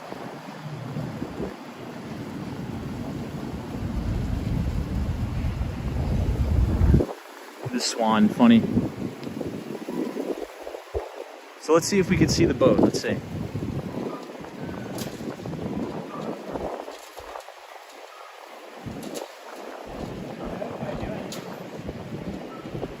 We're making way for the Swan's yacht. CB Anderson's, let's see the boat. We're waiting for it to come through, so let's see. Lady O says, better not be a tugboat. Hey, Sunshine After Rain is here. What's up, Sunshine? Good to see you.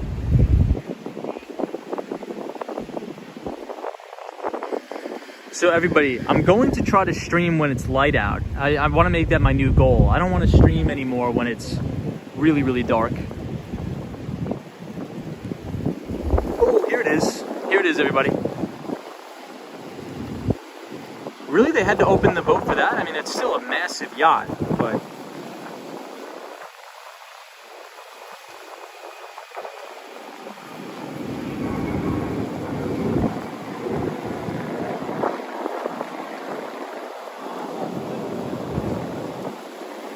Tejadas is actually a submarine. I apologize for the wind noise once again, everybody.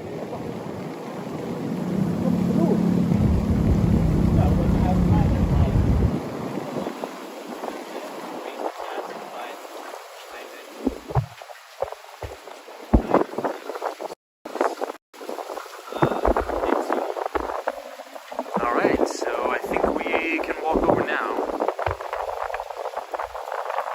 Hey, Samantha J is here. What's up, Samantha? You're well. AJ says yacht brings to mind a much larger boat. Yeah, William Creed says not impressed.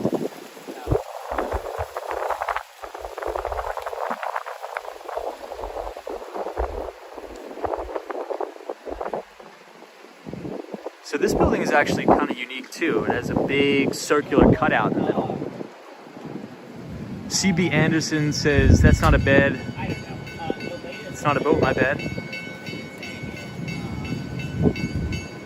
Yeah, NNB 045, you do make a great point.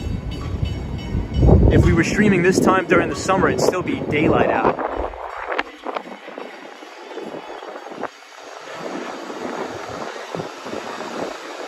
Wow, look at all the traffic that piled up just from this.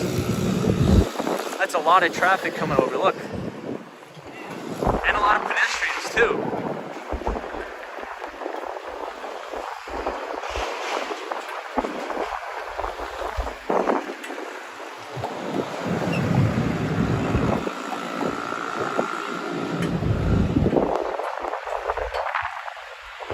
Hey, Great Edit says, I like the night videos. What's up, Great Edit? Thank you for being here. Christian Felix is interesting bridge.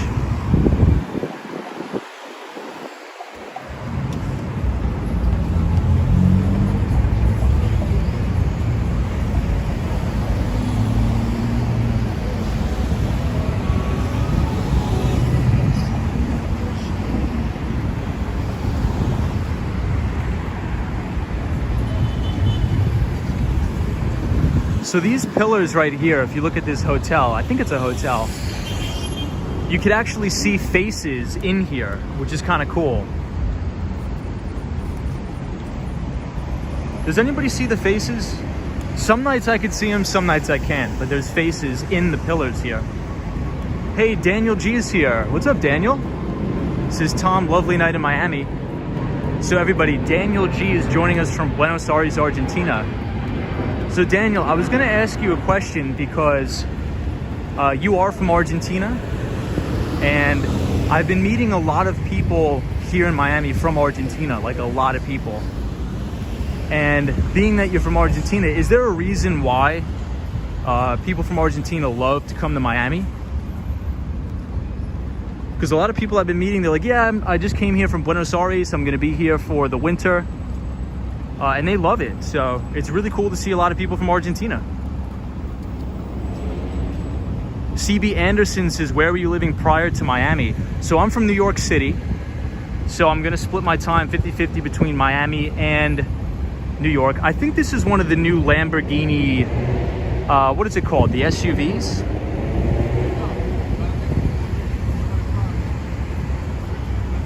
Dino says, looks like the Easter Island carvings. Oh, Penelope says the same thing.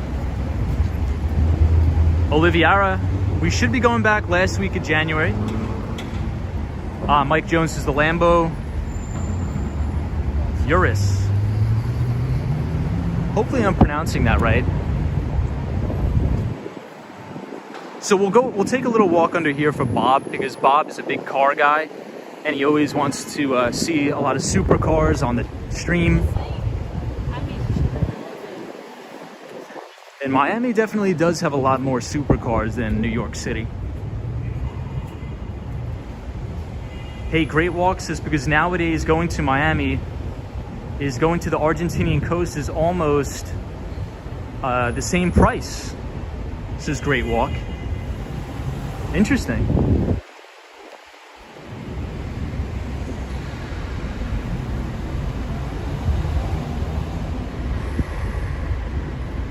Faith says listening and concentrating on Tom's voice.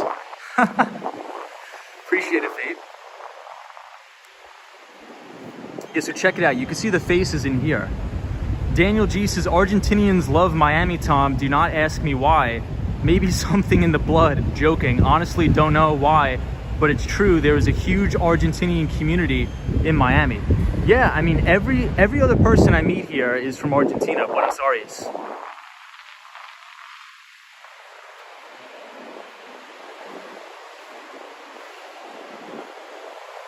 Photos from around New York is like creepy.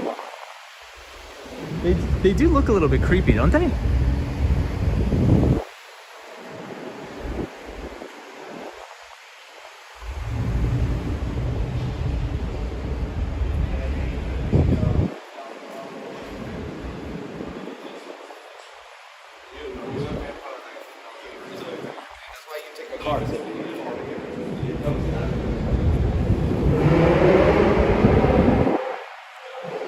So you're going to be able to see the Cipriani here, which is a very, very upscale restaurant.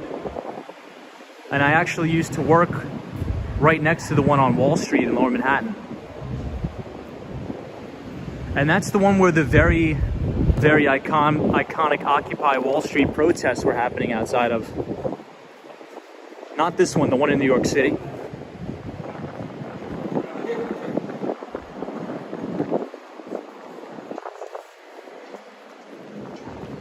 So they still have some of the palm trees lit up for Christmas here. San Miguel says Latin America is a financial disaster. People go to Miami to find investment opportunities. Interesting. Cynthia Beal says, Great Walk. My father is from Argentina, my mother from Puerto Rico. I do not like the term Latino, but it is what people understand in the United States. I'll stay out of that conversation. I'm not too keen and familiar on it. So this is the Cipriani here. I think I'm pronouncing that right. I'm not that much of a bougie character, but I try to do my best.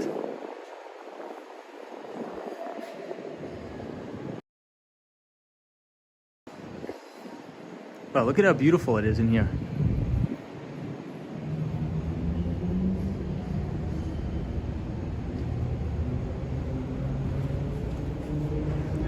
So I think this is called the River Walk. I'm not too sure. Hey, Broadway Mozart, is this tour in this part of the city? I'm already addicted.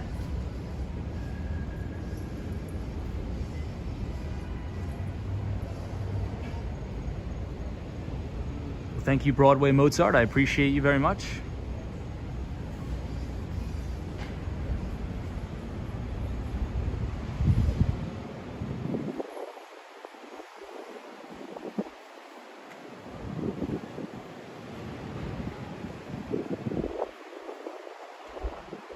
Robert Stevens is schwanky. XOXX Bob's says Miami is very attractive to South Americans with money. It is a safe haven, plus you have the bilingual city that they can communicate. That is true, because most everybody has, most everybody speaks Spanish here. So I could definitely see that point. Hey, is that Ren 1018? Everybody, we got a Ren 1018 in the house. This is Tom, hoping for a green week in the markets. So Ren 1018, if you're just joining us, we were just talking about how important this week is going to be in the financial markets. Earnings season kicks off on Friday with the major investment banks reporting earnings. I believe JP Morgan Chase is up first. And one of the when I'm really paying attention to the earnings reports for the major financial firms or the investment banks is credit card and debit card spending. And the reason why I say that is because if we can predict or forecast that the consumer is very, very healthy, you know, they're spending money, they're paying off their credit cards, we can probably forecast that a lot of the other companies that are unrelated to finance are probably going to do really well. So you think about a Home Depot, you think about a Target, Walmart, really anything. So if spending has been really, really good at the investment banks or any of the retail banks, you can probably bet 9 times out of 10 there's going to be strong earnings across the board on Wall Street to cap off the earnings season. So the major investment banks will continue, or I should say start, Q4 earnings on Friday.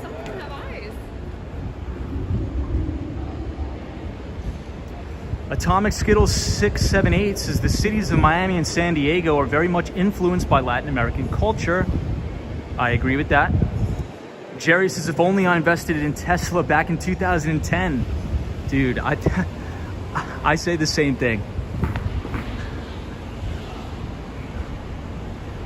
TK says totally important week. Looks like we may be going to war. I'm not sure about that, but hey, Charlie Richardson is here. What's up, Charlie? Good to see you. Hope you're well. Carolina Tom says another beautiful evening. Thank you, buddy. Thank you, Carolina Tom. So speaking of bank earnings, we are in the Brickell's Wall Street, or the Southern Florida's Wall Street. We are right outside of the Bank of America Merrill Lynch building. And that is where our good friend Ebit Da works. Not in that building exactly, but he does work for BAML. Hey, Glenn Schultz says, hey, what is the name of that building? I'm not sure, Glenn, but let me get the name for you. Hold on. It says W on it.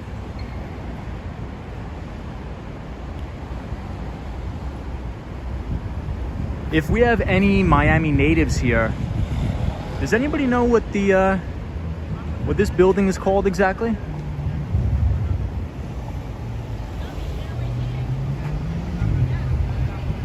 Joey Chaz. What's up, Joey Chaz? Says Argentina is about to collapse. They have no economy. Yeah, so one of the sad things about Argentina is that they are facing really, really extreme inflation. However, not as extreme of inflation as we've been seeing in other currencies. For example, the Turkish lira.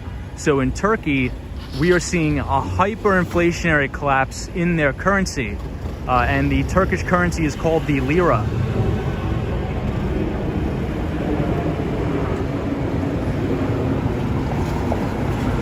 Hey, Laytha's here. What's up, Laytha? Good to see you. Hope you had a good one. Kevin Sunderland says W Hotel. Sammy Pace says it's the W Hotel. Yeah, it just says W Miami. It looks beautiful. Look at the top of it. Steve from Buffalo says they are in New York City as well.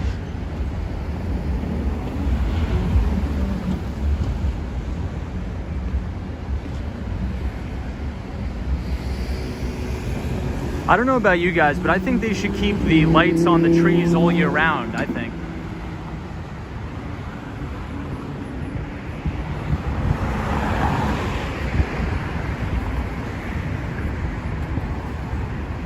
All right, so we will make our way to Mary Brickell Village.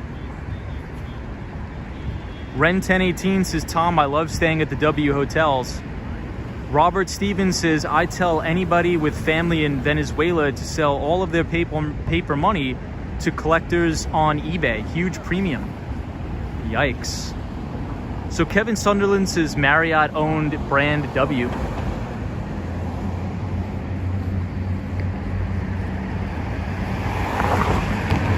Dev5 said, did someone just say Miami is diverse? Sorry, but 90% non-Caucasian is not diverse, says Dog Dev5. Yeah, I mean, since I've been here in Miami, I mean, it's been but I guess that's an anecdotal thing. It's been pretty diverse from what I've seen.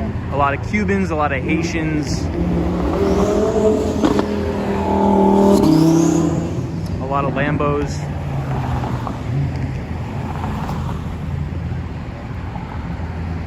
Penelope says, yes, lights on.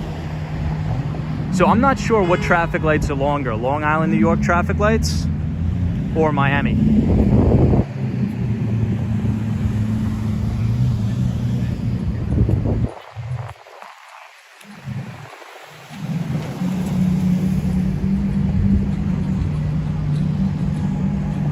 Ken Kramer says the central banks will keep printing. Yeah, I mean, I think we live in a debt-based society, but I think what a lot of investors have severely underestimated is the ability for the central banks to quote-unquote keep the balls up in the air. You know, you have people like economists like Peter Schiff that have been calling for a cataclysmic market crash since the lows of 2008, and they've all been wrong.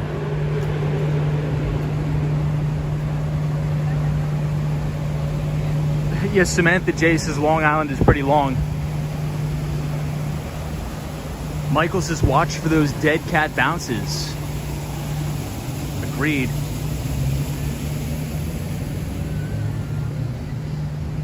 Hey TK, good to see you. Thiago is here. George says, Tom, are you optimistic on the US economy? So I'm always optimistic on the US economy. At times to a fault.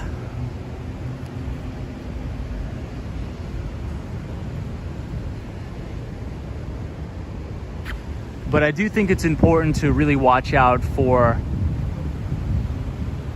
a potential economic slowdown, especially if the Federal Reserve is going to raise interest rates. But here's my theory, everybody. What I think is that a lot of these stocks are selling off right now because Wall Street is actually trying to front run the Federal Reserve. So you're seeing a lot of PE compression, or price to earnings compression. So multiples are coming down. So I think once the Federal Reserve raises rates one time, the vast majority of people are going to think the markets are going to react negatively. I actually think the opposite. I think that once the Federal Reserve raises interest rates once, that's actually going to mark the bottom of the market because all of the rate hikes are priced in.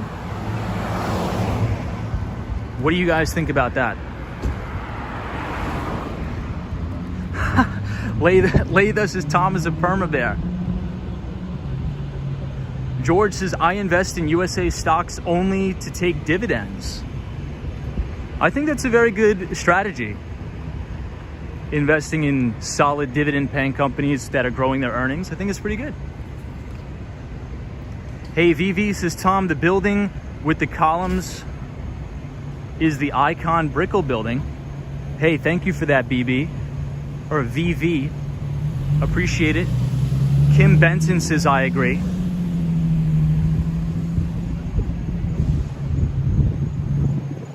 I forget which way I'm going now. Oh yeah, we have to make a left. So we'll take a walk around the outdoor mall. Hey, Clay G says, love these walks. You have reaffirmed my love for JPM this week. What's up, Clay? Ooh, so check out the Northern Trust Tower. Pretty cool.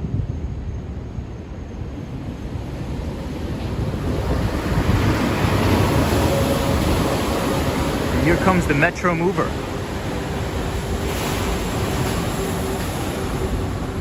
Amy says, I love Miami. What's up, Amy? Good to see you. Bob says, that is the Metro Mover above you. Yes. Hey, Bob, have you ever been down here in Miami before? I love looking at all this artwork too. Beautiful here. Robert Wiley says 75 and beautiful. Good to see you, Robert Wiley, as always. Vincent says, hey guys, tomorrow is going to be cold in Tallahassee, Florida, 35 degrees. Wow. Vincent, that is cold for Tallahassee. That's really cold for Tallahassee. Vincent Garzone. Hopefully I'm pronouncing your name wrong. Hopefully I'm pronouncing your name right. If I am pronouncing it wrong, feel free to correct me, because I do not want to mispronounce your name.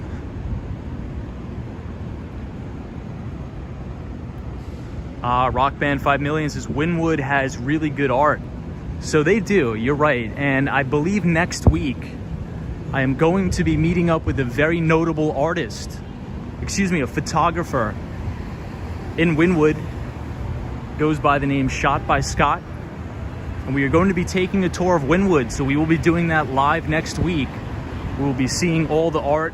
We'll showcase it. It's going to be a good time. Vincent says, I was born in Miami, now living in Tallahassee. So Vincent, what do you like better? Do you like Tallahassee better, or do you like Miami?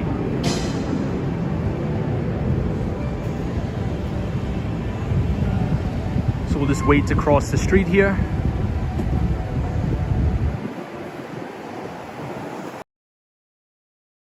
Please tour the design district someday. Yes. So that is all on the agenda, I promise. Devon Avery says, I used to be stationed at the Coast Guard base in Miami. Hey, thank you for your service. Thank you for your service. Appreciate it very much. Devon Avery. So I think we're also going to be passing the Apple store. But Apple has announced that it will be closing many of their stores and only allowing them to be open for in-person pickup due to the uptick in the Omicron variant.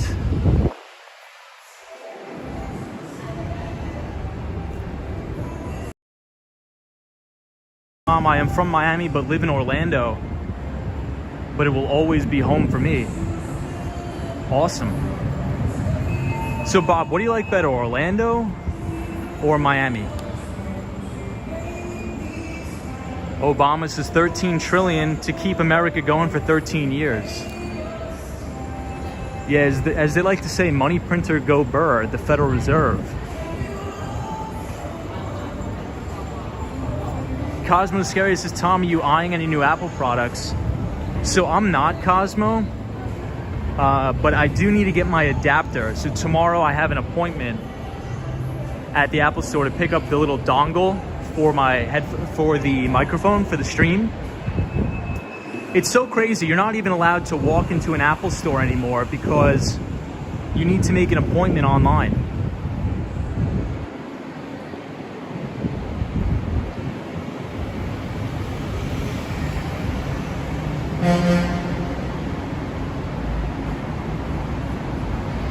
Robert Stevens II says, Tom, last stream you said, and I quote, everything I learned from the TED Talks of YouTube.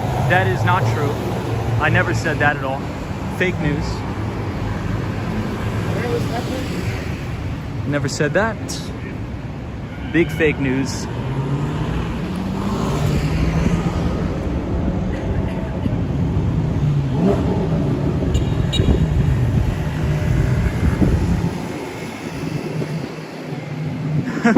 Robert. So these are my two favorite buildings here in Brickell Village. Hey, Deborah S. says, nice tour. Thanks for doing New York City and Miami for us. Hey, Deborah, no problem.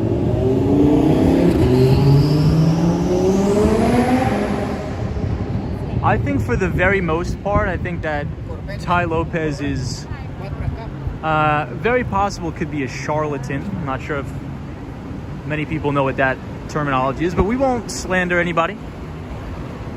So everybody, this is KPMG. So you can think about KPMG, Deloitte, Ernst & Young. And on the stream, we talk about how to get jobs in management, consulting, investment banking, and software sales.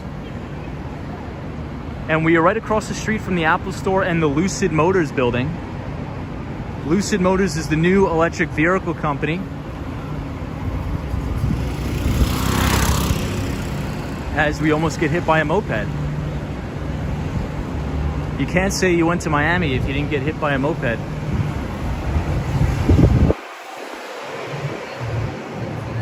Sammy says, please show us Lucid Motors car. Bitsmag TV says, thanks Tom. So great to see these cities live and listen to good conversations. Hey, thank you so much. Daniel Perez says, hey Tom, you're so right.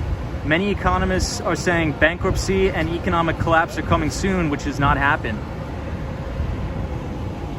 Yeah, and I don't think that these economists are wrong, right? But I just think that they severely underestimate just how powerful the Federal Reserve is. And there's a very old saying on Wall Street of don't fight the Fed. I'll show you guys the view from up here. The view from up here is amazing.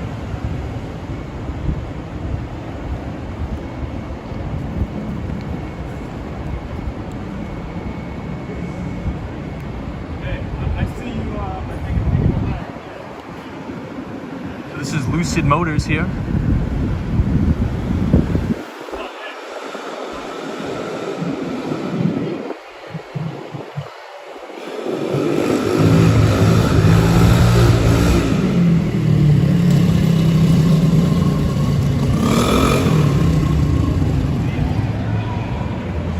Somebody says, do you think Lucid Motors will take any market share from Tesla? I think probably General Motors probably has the best chance.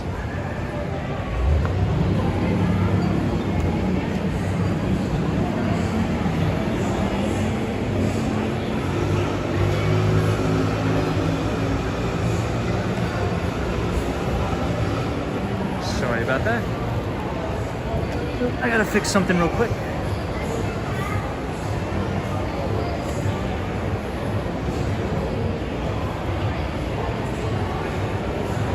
Ken Kramer's is Lucid, LOL.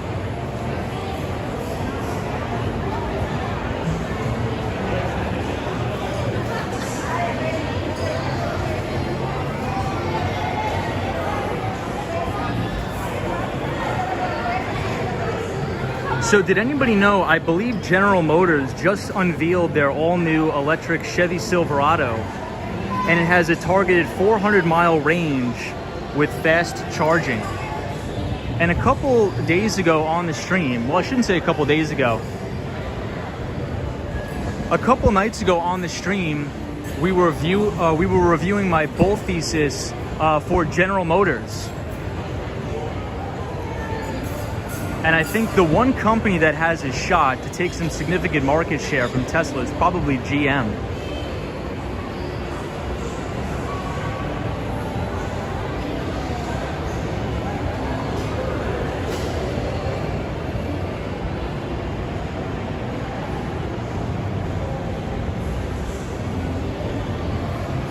So here is that Apple Store, but it is closed.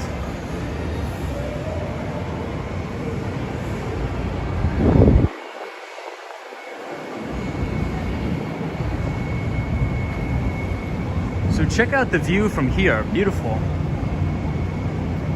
Rock Band 5 million says, what about Ford?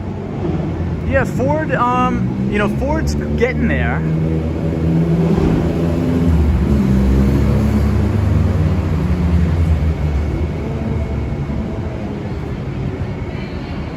But so what they're saying is that the all-new electric Chevy Silverado is going to come in under a $40,000 price target.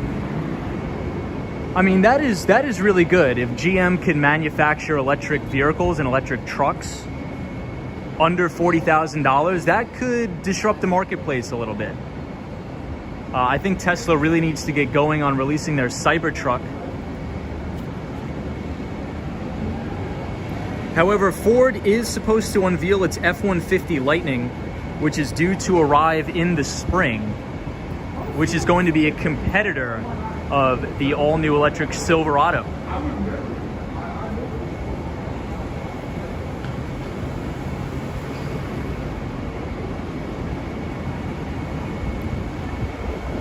But by 2023, Ford expects to produce 150,000 Lightning trucks every single year. The Chrysler brand also plans to go 100% electric by 2028. So think about that. All Chrysler vehicles are targeted to go fully electric by 2028. Hey, Christian Felix says, Tom, do you play video games? I do not. Atomic Skittles says, do you live in downtown Miami? I don't. I live a little bit further uptown.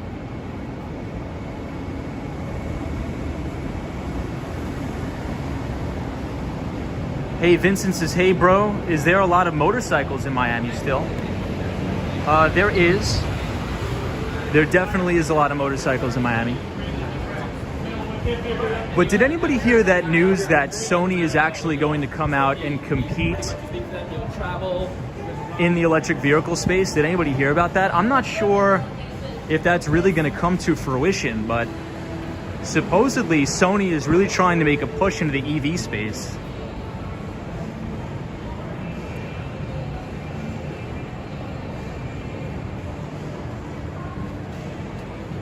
Hey, Jonathan Francis, good evening, Tom, and cheers. Good evening to you.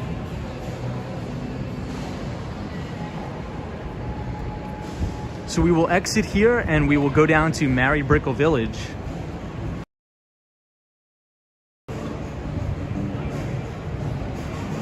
Hey, Ken Glass is, hi, I feel like you are getting around Miami well now. Nice view. Yeah, Ken, we're learning the ropes as we go, for sure. Dino says GM at one time was both the largest automaker and company in the world. I know.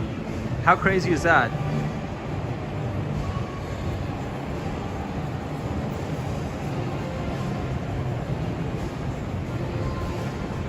Well, one of the things that has really been hindering the sales of electric vehicles is the global semiconductor shortage. And we've been talking about this on the stream for a long time now, how the semiconductor shortage is going to be a real problem for EV makers.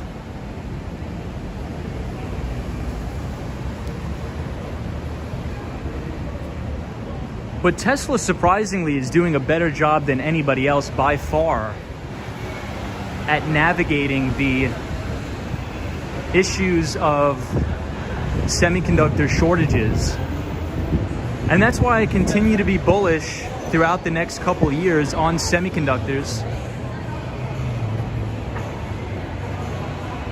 Hey, Valentina says, hi Tom, good evening, hope you had a good day. I did. I hope you had a good day as well. Valentina, always good to see you in the chat.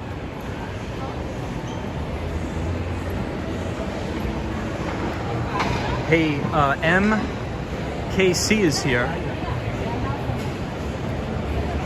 Says, walking Wall Street, is Sunday night not crowded compared to Saturday night in downtown Miami? Yeah, Sunday night, it's exactly the same as in New York City. So on Sunday nights, everybody really calls it early, goes back to their apartments and gets ready for the next day at work. I'm not sure why everybody's standing still on the escalator here.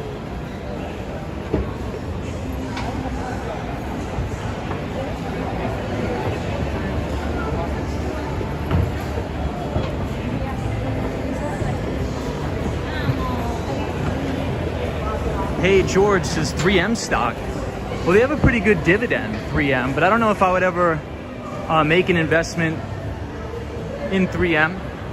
I did actually hold Caterpillar for a very short time this year. It was a very good trade.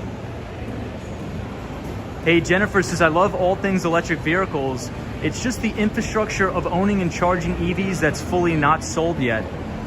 I think you make a good point. I think you're right 100%. But did anybody see the Elon Musk interview where he was asked about Joe Biden's infrastructure package to build all those electric vehicles? And he said, just throw away the whole plan. You don't need an infrastructure bill to build EV charging stations. What do you guys think about that? Hey, Alex says, Tom, what do you do on your days off when you get bored? So I'm usually doing something at all hours of the day, so I usually don't get bored. But I like to skateboard, play soccer, hang out.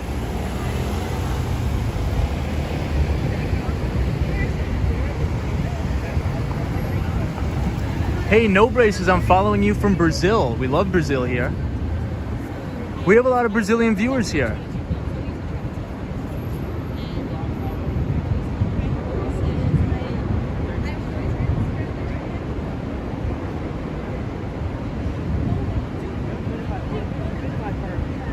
Faith says, what was the question again, Tom? So the question was, Elon Musk just recently did an interview, and he was asked about what he thought about Joe Biden's infrastructure package to really help build electric vehicle charging stations in the United States. And when Elon Musk was asked that, he said, I think you should scrap the entire infrastructure plan. We don't need government subsidy or government help to build these EV stations. So what do you guys think of that?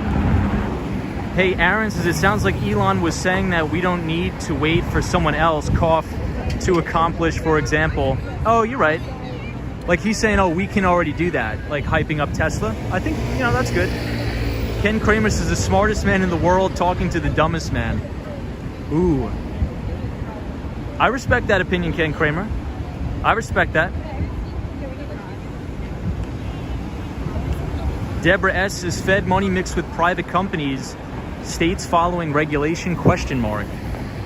I'm not sure what that means, Deborah, but I'm not sure, actually. So I think this is actually, speaking of electric vehicles, this is one of the BMW EVs.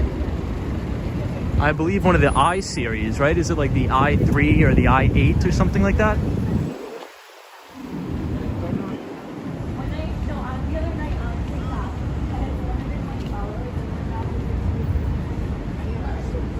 Alan Wilson says, Tom, you never take us skateboarding with you anymore. Are you ashamed of us? Not ashamed. It's just been a really, really hectic week with moving and stuff like that. Robert says, Nashville electrical companies all ask if they have experience installing charging stations. Interesting. Ken Kramer says it's a BMW i8. So the BMW i8s are all electric, right? Somebody says it's a hybrid, but I'm not sure it's a hybrid.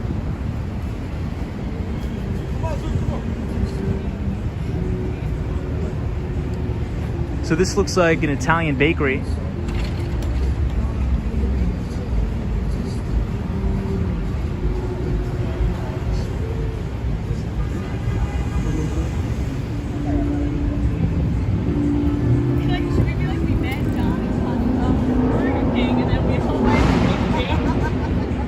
Ren 10 says, Tom, I'm surprised how bad BMW is transitioning to electric.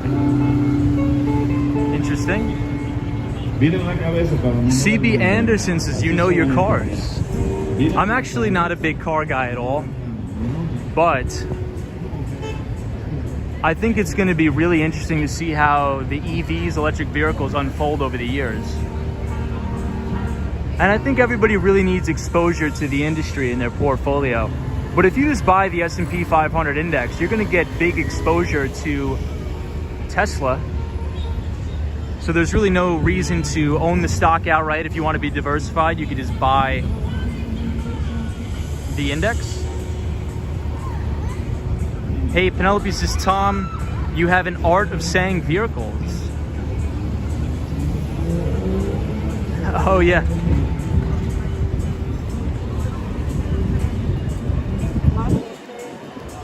Penelope, hope everything is going well in Tennessee. Bob says, Tom, most of what you were looking at right now didn't even exist but 20 years ago. Yeah, Lady O says EVs are the future. I agree. It's either you adapt or die. I think a lot of people and a lot of companies that are sort of putting up a fight and complaining about EVs are really going to get left behind.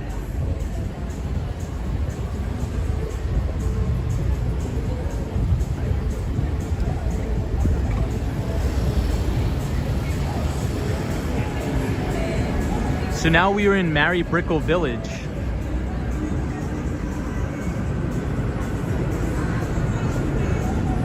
Hey, Marlene says, hola, bonjour from Quebec, Canada. Hey, welcome everybody from Quebec. Oh, so speaking of EVs, this is a Tesla. I think this is a Tesla Model X.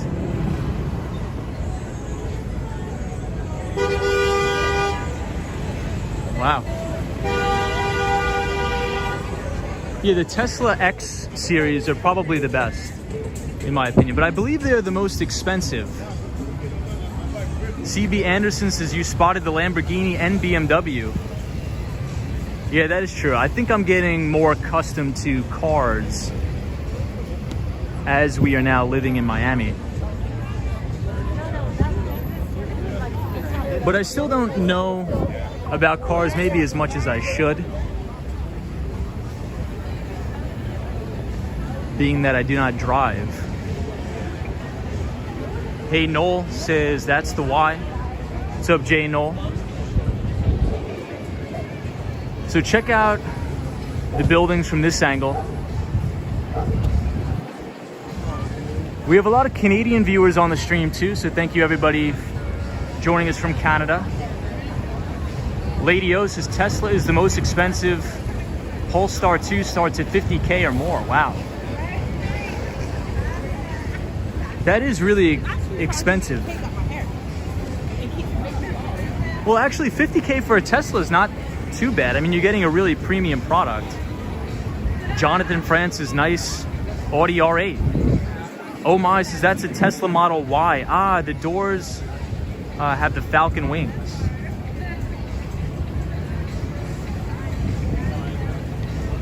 You know what else I see down here a lot? The McLarens. I see a lot of the McLarens.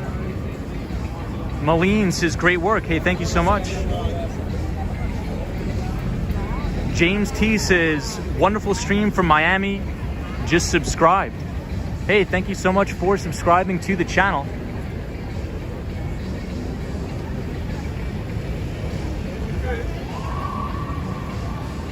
We go live 5 days a week from either Miami or New York City, and we talk about finance. Oh, and everybody, so the Behind the Street newsletter will be sent out tonight. So if you want to read a free financial newsletter, if you type !news in the chat, NEWS in the chat, it'll drop a link to the newsletter. Running at altitudes is funny. Most cars on your New York City streams are just yellow taxis. But in Miami, it seems to be mostly luxury cars. You know what I think? So I was speculating about this, and running at altitude, I think you make a great point.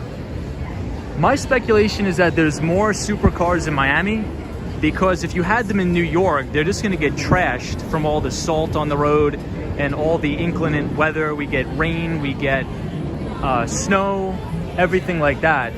So nobody's really gonna drive a supercar in Manhattan with all the potholes and all the salt, with all the erosion.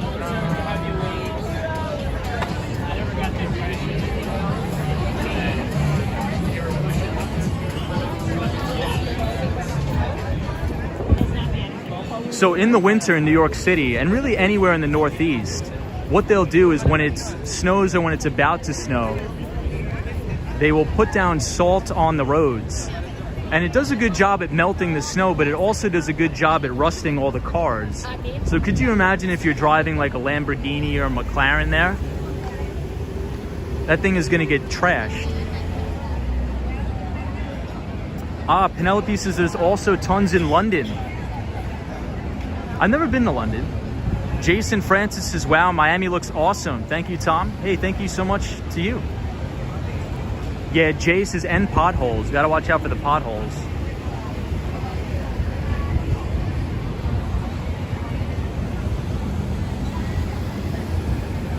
Ren 10 says, Tom, you should dress like Miami Vice. Alligator loafers and cigar in your hand. I don't think I would ever do that to you guys. That's insane. Could you guys imagine me with alligator loafers on? Hey, Patty says, why the cars don't have license plates in the front? I think in Florida, you don't have to have license plates in the front. NNB 045 says, same problem here in Canada, Tom. Yeah, with the road salt. I mean, if anybody's ever traveled to upstate New York, every single car on the road is rusted like crazy. This place has a really nice vibe to it in here. I know, Faith, I would never do that to you, I promise. Face like no, Tom, that'd be torture. Trust me, guys, I would never do that to you.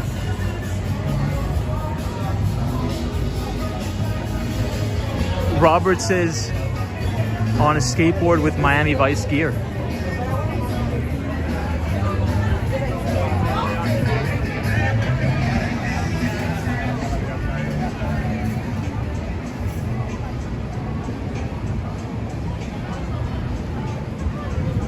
Running at altitude says, Tom, this stream wants to make me put my house on the market for sale and move somewhere warm. Well, I'm glad you're enjoying the stream.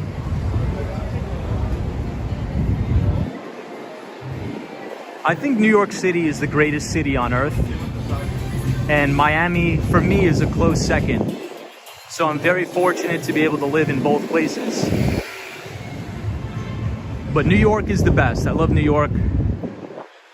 For me, I'll always love New York. Middle class says, where's your office in Miami, Tom? I don't have an office here in Miami. I do all of my work remotely.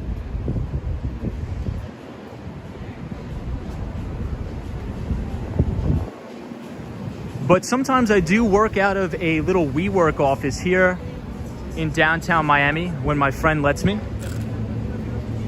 But that's just him doing me a favor.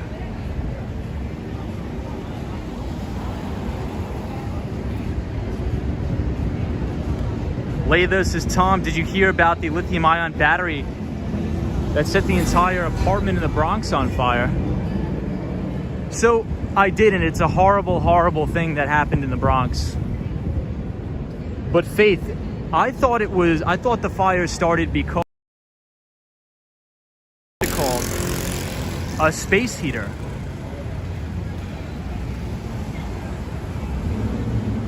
Atomic Skittle says, Tom, have you ever gone to Boston? I have not, but my brother lives in Boston, so that is on the list of things to do. Hey, Bren says, love your work, Tom, watching from Jamaica. Hey, thank you. Thank you, everybody from Jamaica. We are here in the Mary Brickell Village. Oh, here's the Metro Mover. I'll show you guys.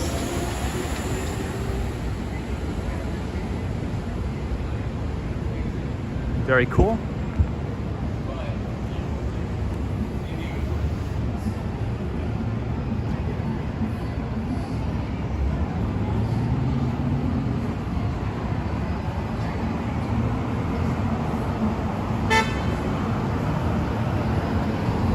Faith says, Tom, I'm not sure. I didn't get the whole info. Yeah, I believe it was caused by a space heater. I wish we could just stop using space heaters, because every single year I hear about fires being started with space heaters, and it's really, really tragic. It's so horrible. It's heartbreaking. I think over 15 people died in that fire in the Bronx. So it's horrible, really, really horrible.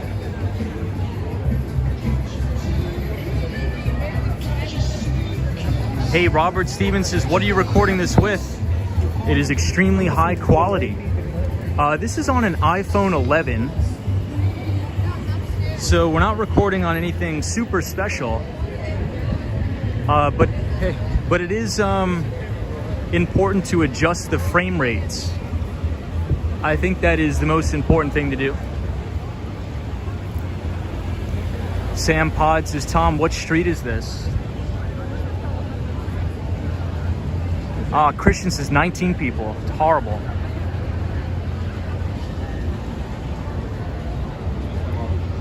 Ken Glass says, Tom, it would be cool if you were to take us on the Metro Mover one day. We'll definitely have to do that, Ken. But everybody, just a quick recap of today's topic. So we were talking about institutional order flow, moving mostly into or away from very high beta growth stocks into more conservative companies such as Home Depot, Walmart, and the financials investment banks. Hey, I'm on camera. Hey, yeah. Is that camera or is that a selfie? No, it's we do a live show. We talk about like finance. We walk around the city. It's called Walks in Wall Street. Come here. He works at JP Morgan. Oh, really? Ask him some secrets. So JP Morgan, they're reporting, so Chase is reporting earnings on Friday. Yes. So, are you an investment banker as well? He works at JP Morgan. Recording Say something now? on camera. Yeah, so we do a live show around New York City. Recording? Yeah, we do a live show around New Or York on City and video? Miami. Oh, word. And we talk about like Wall Street. Oh, no So, way. yeah, so it's called Walks in Wall Street. Oh, that's Yeah. it's like a book. You ran and walked down Wall Street. Yeah, so that's what we do. I just moved to Miami. I'm from New York City, but No way. This Yeah. is pretty sweet, this I little live in stuff. New York. oh, you from New York? Yeah. Oh, cool. Yeah, so I'm not in investment banking, but I'm in enterprise software sales. Okay. So, but this is too. just Oh, really? You're an Zoom info. enterprise software. Oh, Zoom Info? Dude, I love Zoom Info. Yeah, I actually wrote a big full thesis on Zoom Info. Really? Yeah.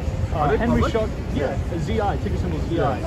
Yeah. Dude, Zoom Info is a great company. Oh, it's fantastic. Yeah. They're killing it. Sick. Yeah, I was gonna take. This is dope. I like how you have Henry Schuck, like you have like the CEO. of This this. little camera is Yeah. unreal. No, but dude, that's a How many great. people are watching right now? 520? Yeah, but dude, that's a great company. Are you an account executive or enterprise account Account executive? executive, yeah. Dude, that's dope, man. Are you located here? In Boston. Oh, Boston. Okay, cool. Dope. But yeah, it was nice meeting you. I got to get back to this. But it So was what nice do you meeting do you. with, in regards to like finance? What, you just do like a podcast? So, yeah, so it's like a pod. It's on YouTube. It's not like a podcast format. We just go live, and we just walk around and like talk about like earnings and shit like that. What earnings? What's the latest earnings now? So this week it kicks off Q4 earnings on Wall Street. 2021. Yeah. Yeah, but finance. So Yeah. all the finance, All the all the big banks. investment banks, Yeah. BlackRock, JP Morgan's on Yeah. Friday. Yeah. So it's important to look Do you want to at know what's going to be before that? I'll say it on camera. what's going to be for that. JP earnings. Oh no, I mean I don't Users know listening to. I don't know the analyst estimates, but the thing is it's important to look at Wall Street earnings, like the investment banks, because they issue a lot of the credit cards and debit It's a cards. proxy for the health of the U.S. economy. Yeah, so you can see like the spending. So what Yeah. we do is we watch a lot of the options. Proxy to the US economy. Yeah, we Well, watch a lot of the consumer order flow. spending and the is options 70% market. of the U.S. economy. So if you Exactly. understand what the consumer's doing through the banks via credit cards and mortgage loans, and Yeah. stuff, you have a very good idea. What's the earnings 100%. report going to be on Friday? We'll see. Do you have like a lot of stock options vested, or like what is your bonus is made up of like what 50% stock? No, I'm not at that level yet to get stock options. Okay. Unfortunately, I wish. Okay, I got it. Yeah. But maybe when I'm an MD No one day. RSUs, maybe? No, not you'll be yet. dude. You'll be an MD in no time, man. No, for sure. yeah, not yet. But Yeah. yeah, I don't know how they do that. I don't know how they do it. They probably do restricted stock units. Yeah, so I think like a lot of the bonuses. I mean, one of my buddies is an associate. So all right. So earnings come out, and you go Yeah. online and you analyze the earnings of a company. So I only cover like enterprise software. So like But so how do you like? What's the value to the person listening? Like you break it down in a simpler form, like so yeah. I mean, honestly, we just like walk around, do a live stream, and just talk about like finance and different earnings. So like I specialize in tech. I grew up my whole life in enterprise software sales, did really well. So Okay. I started my own. Yo, they fund. said they know some stuff about stocks. They told me. And so we run like a long-short portfolio. And I do some consulting with like some hedge fund managers out of Chicago. So yeah, So what's the YouTube handle? it's Walks in Wall Street. So Walks and Wall Street. Yeah. Oh, Lord. So if you guys ever want to jump in, yeah. Awesome. Very yeah. cool. How old are you, if you don't mind me asking? 26. That's how old we are, yeah. Oh yeah. Yeah, so I just I opened up like an equity research firm, so it's called Malloy Ventures. We're based out in New York. Oh, no but way. we're gonna try to build out like more analysts and sell that research to, some smaller funds. So if we can like undercut the pricing and do it like via SaaS model. Yeah. So instead of just doing like a one-time payment, if you do like $200 a month, you can scale that. So that's like what we're trying to do. But Interesting. we'll see. Sweet. Yeah. Oh, good luck to Yeah, you, but man. good meeting Yeah, that's you guys. great. Nice Yeah. meeting you, man. Got it, Bless bro? you guys. You gonna have a light? See ya. No. All right, sorry about that, guys, but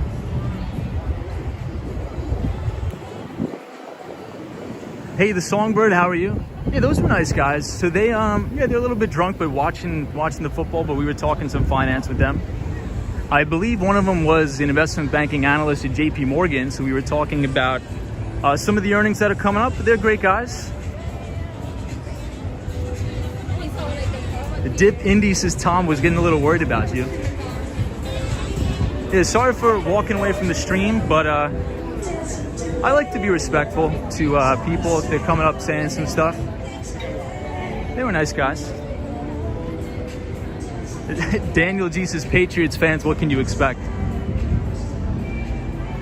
Yeah, I don't follow football too much, but it is Sunday night, so it's Sunday night football, I guess.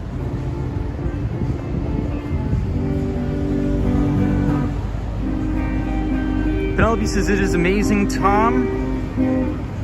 Those guys were nice guys. Yeah, Cosmo Zoom Info, that's a good job. Yeah, so if you guys remember, I wrote a bull thesis on Zoom Info, and we actually talked about it on the stream, I think a couple months ago. And their CEO is Henry Schuck. And I use the product almost every day in enterprise software sales. So definitely a very good company. That guy has a good career ahead of him. Account executive at Zoom Info. He's probably doing really well. Especially if he got an equity deal too, if he has some equity offerings as a part of his compensation package.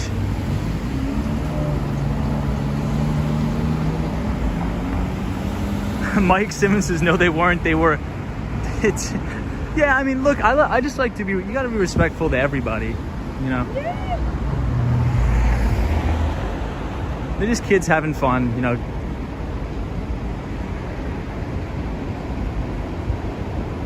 Yeah, Roberts is the guy who was clowning in front of your camera. Yeah, I know they were, but I don't like to give in to the troll stuff.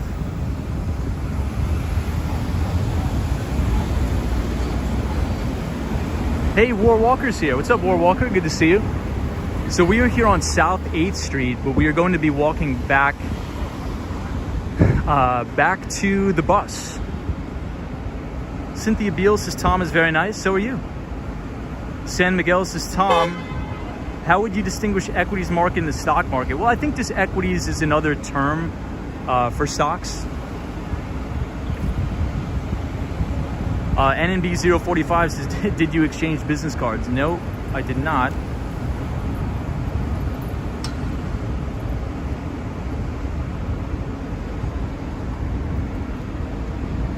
Yeah, somebody said, Tom, most people working at JP Morgan are not in IB or investment banking. I do know that, but he did say that he was in IB.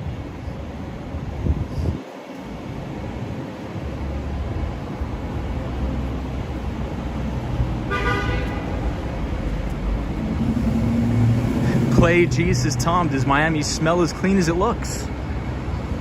I think it does. Daniel G says, they looked intimidating, but when you first started to talk to them, they seemed pretty interested in investing. Well, that is I think, hopefully you guys witnessed, that is a sales tactic, right? So I'm usually pretty good with dealing with people. So when you clearly see people that are coming up to try to, make a ruckus and troll and do something like that, the first thing you want to do is just de-escalate and just make them feel that what they're doing is like they feel a little bit bad about it because you're such a nice guy. So if you're really warm, open, inviting, and you're super nice and you show interest into what they're doing, they usually stop trolling immediately and actually become more receptive. And that's actually a sales tactic that I use quite often. What you want to do is you automatically want to show extreme interest in their life. Where are you from? What are you doing? Oh, that's awesome. That is so cool. Hey, you work where? You work there. Oh, it's a great company. Because you're complimenting them, and that opens them up like, wow, I'm not going to insult this guy. I'm not going to goof on this guy. You know what I mean?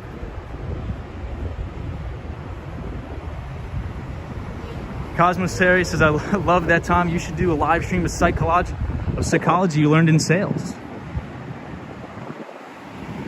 Or just like to de-escalate any situation, even in fights too. Like if you're on the subway and somebody comes up to you and they're really intimidating and they're even trying to rob you, if you start complimenting them, you know, pick anything. Maybe if they're wearing a Raiders shirt or something, you're like, oh, dude, you like the Raiders? That's awesome. Hey, you know, when are they playing next? And then that automatically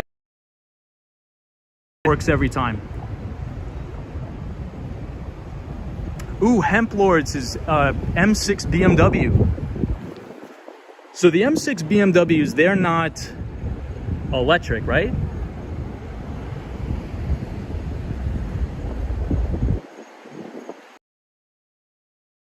M6 electric? I'm actually not sure. Sam Pods is not true. Yeah, I mean, look, it's not an exact science, but it works for me. I mean, look, if you're nice to people and you're respectful to people, they'll usually reciprocate that.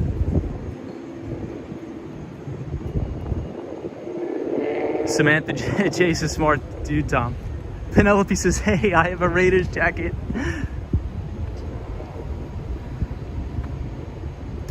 Alex says, Tom, do you drive Uber?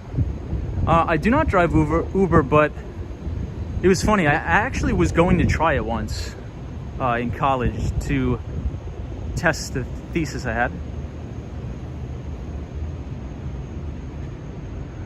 All right, but everybody, I appreciate everybody joining tonight. It's been a great stream. Thank you all for joining. If you're new here, feel free to subscribe to the channel. And I will see you all in the next one. CB Anderson says, are you familiar with the Brickell family history? I'm not, but I would be extremely interested to learn a little bit more about it for sure. Kenneth says, Tom, you ain't missing the cold in New York, I know. Hey, Penelope says, it's okay, Tom. We still love you. Great Walk says, great stream. Hey, thank you, Great Walk. Lady O, thank you for being here. I appreciate it.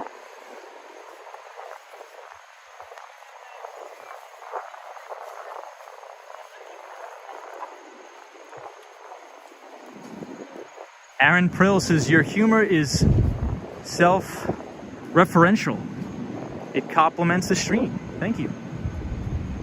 Sam says, you're a good person, just be careful. Thank you, Sam, I appreciate that. Daniel G, our pal from Buenos Aires, Argentina, says, good night, Tom, interesting walk tonight. Thank you. CB Anderson says, never wrong being kind. I agree with that. Hey, Chris is here. Says, have a great night, Tom. Good to see you, Chris. Hopefully you're healing up. Danny DTV says, one of my favorite buildings on the left. Ooh, Danny, are you talking about this one with the hole in the top? Hey, Blade Runner says, how hot is it in Miami tonight? I think it's only around like 75 degrees. Two Wheel Pine says, thank you, Tom. Ready for the next one. Appreciate it. Oh, everybody, before I go, we do have the 24-hour live stream that is up on the YouTube channel. If anybody wants to visit there, pop in, say what's up, and leave a like on the video, I would greatly appreciate it. I am just beta testing some things. So if you guys want to click on my channel name, head over to the 24-hour live stream and just leave a like on the video. I am beta testing it. So if you could do that, if you like the streams, if I provided any value for you tonight, if you could do that for me, I would greatly appreciate it. I'm just beta testing some things. Faith says, thank you, Tom. I enjoyed your broadcast. Oya says, beautiful. This is my first time on your videos. Thank you, virtual hug. Hey, well, thank you everybody joining us for the first time. If you are new here, feel free to subscribe to the channel, and we will see you right back here tomorrow. Thank you everybody. War Walker, thank you. CB Anderson, thank you. Cynthia Beal, thank you so much. Aaron Prill, appreciate it. Robert Stevens II, I appreciate you. Faith, all of our moderators, thank you so much. And Jerry and Bob. And to the Mighty Bull, have a good night wherever you are, because there is always a bull market somewhere, and you just need to know where to look. And I'll see you guys right back here tomorrow. Have a productive week. Big week on Wall Street. We'll recap it and more tomorrow.